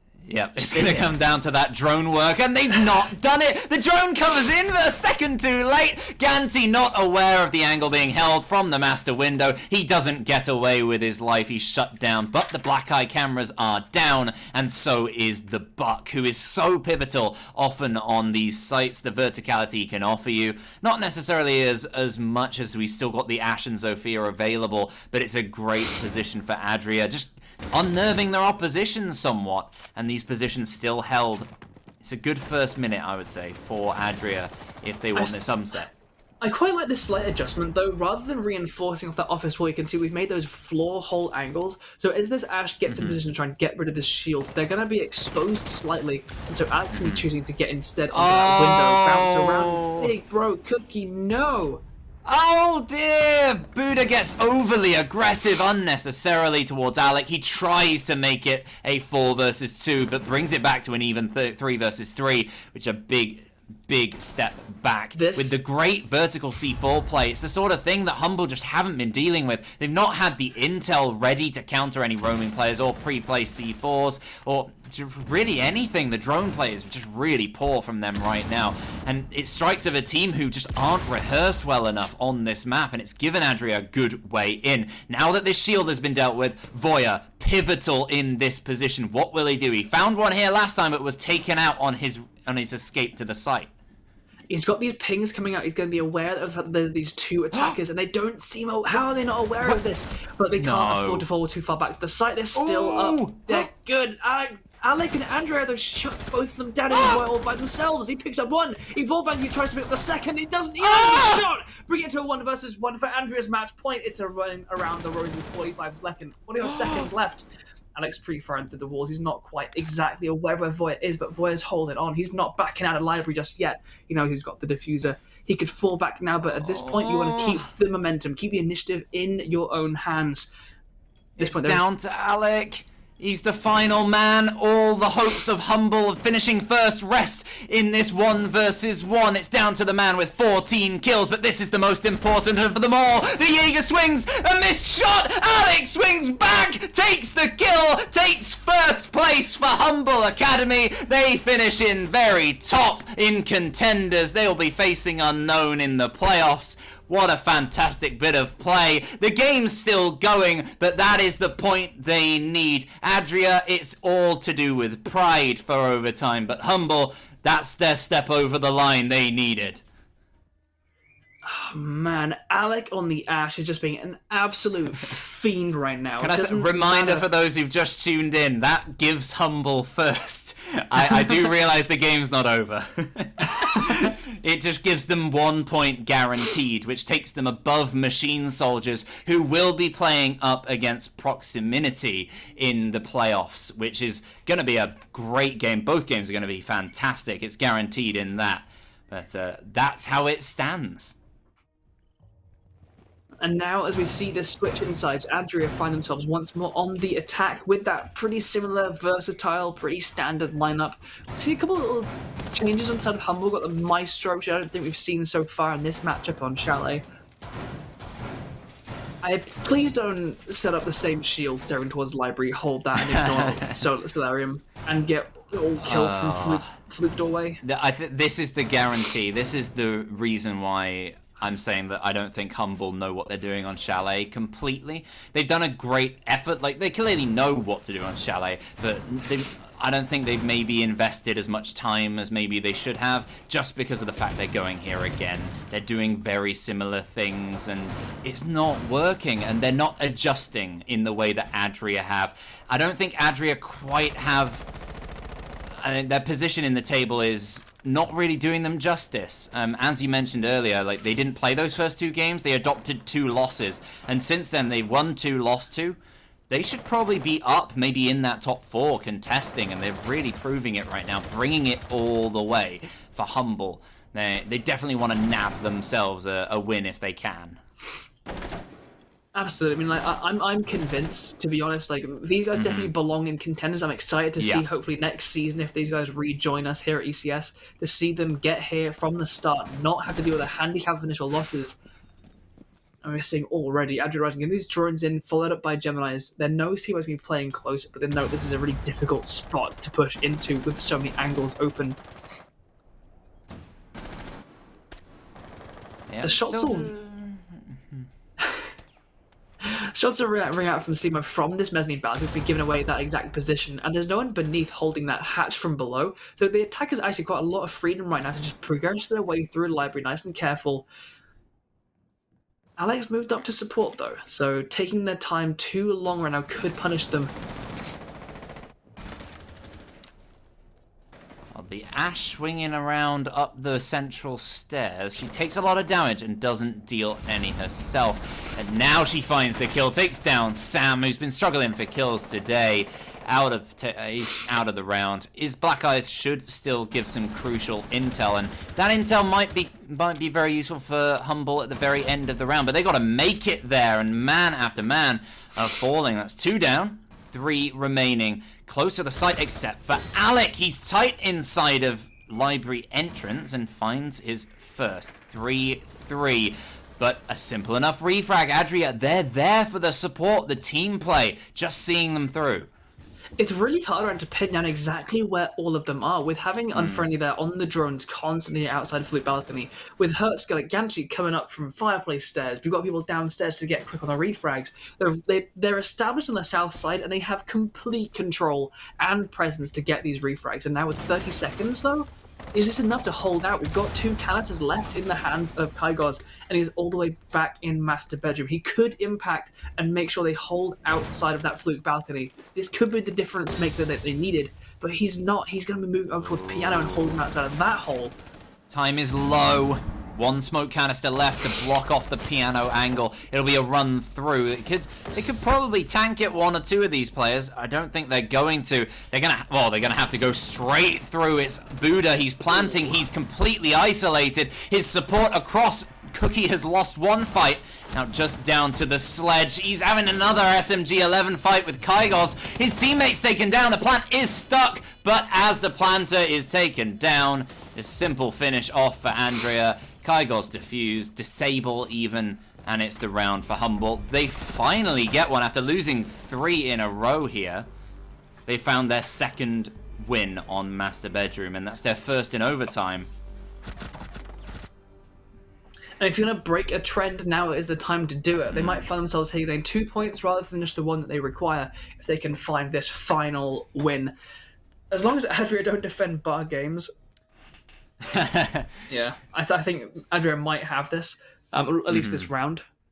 It came a lot closer there last time in their defense. They give it a pretty good effort, but that was down to a kind of 3 versus 1, and Voya, he gets the 2, but it's just not quite there. Alec being the difference maker so far in this game, I feel like he has made some huge impactful moments in this game. Not just number of kills, but impact of those kills as well.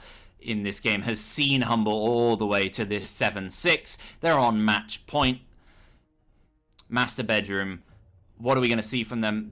It was a bit of a bumble last time, just kind of fumbling around.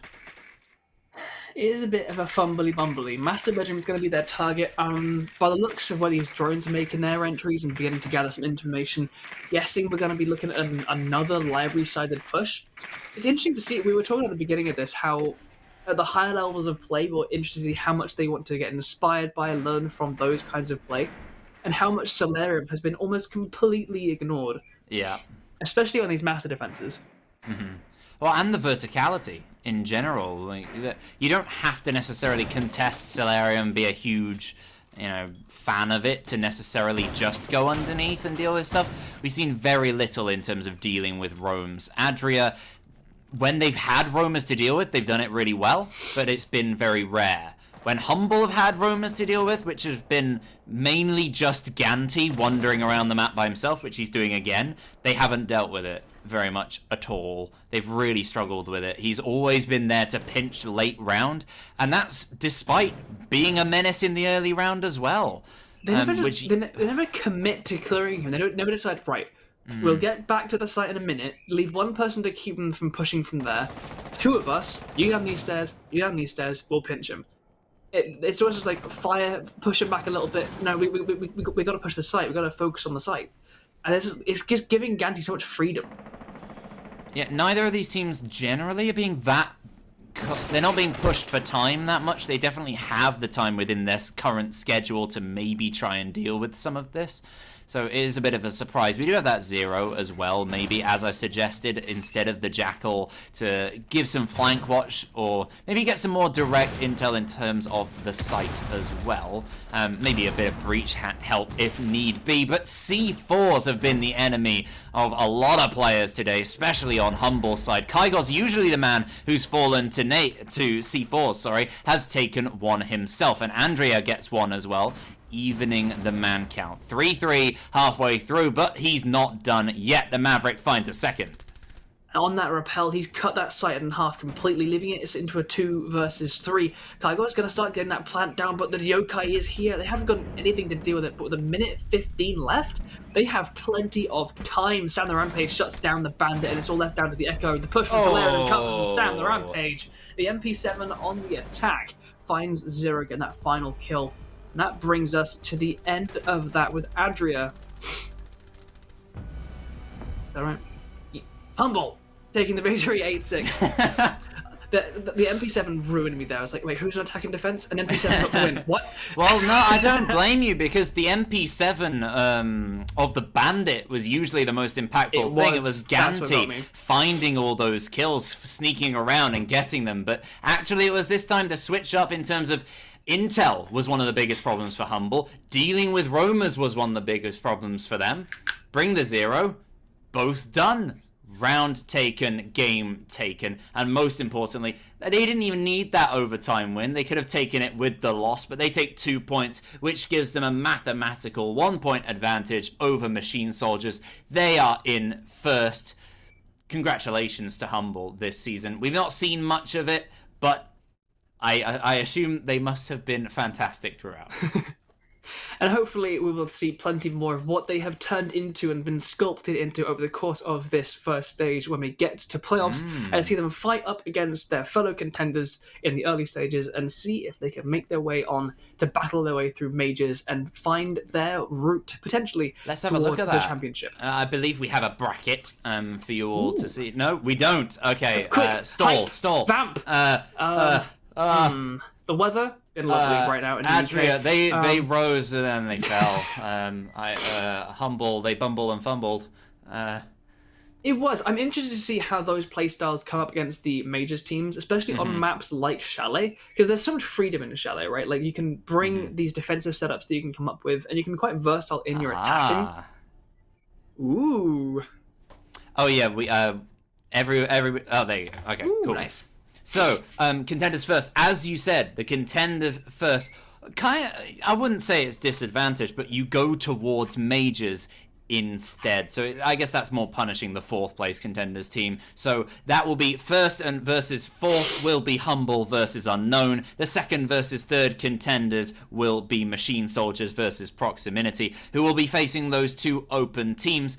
Not easy though, as we've seen in the past. Open teams have usually made their way often to finals and winners in previous seasons, so do not write them off. And then it will be the lower placed majors teams, and majors is far from over with a lot of rescheduled games and teams dropping out. We're still waiting on seeing how majors unfolds, but it's looking like definite. I don't know if it's mathematically confirmed, but Cyberground are right up at the top of that. They will be certainly at the very least in 2nd place. They'll be trying to guarantee themselves a semi-final. It's going to be a great couple of games, and there's a lot less this season, so it means more focused, more pivotal individual matches. Certainly so. Well, with that, I'm going to conclude the games for tonight and set the scene for the playoffs as we come to the end of this first stage of the ECS Championships Spring Series. For now, that has been myself, Elderbrain, and Ebac. It's been a pleasure to bring these games this evening. We hope you have a wonderful rest of your evening, and we'll see you again soon as the playoffs begin very shortly.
putting it down.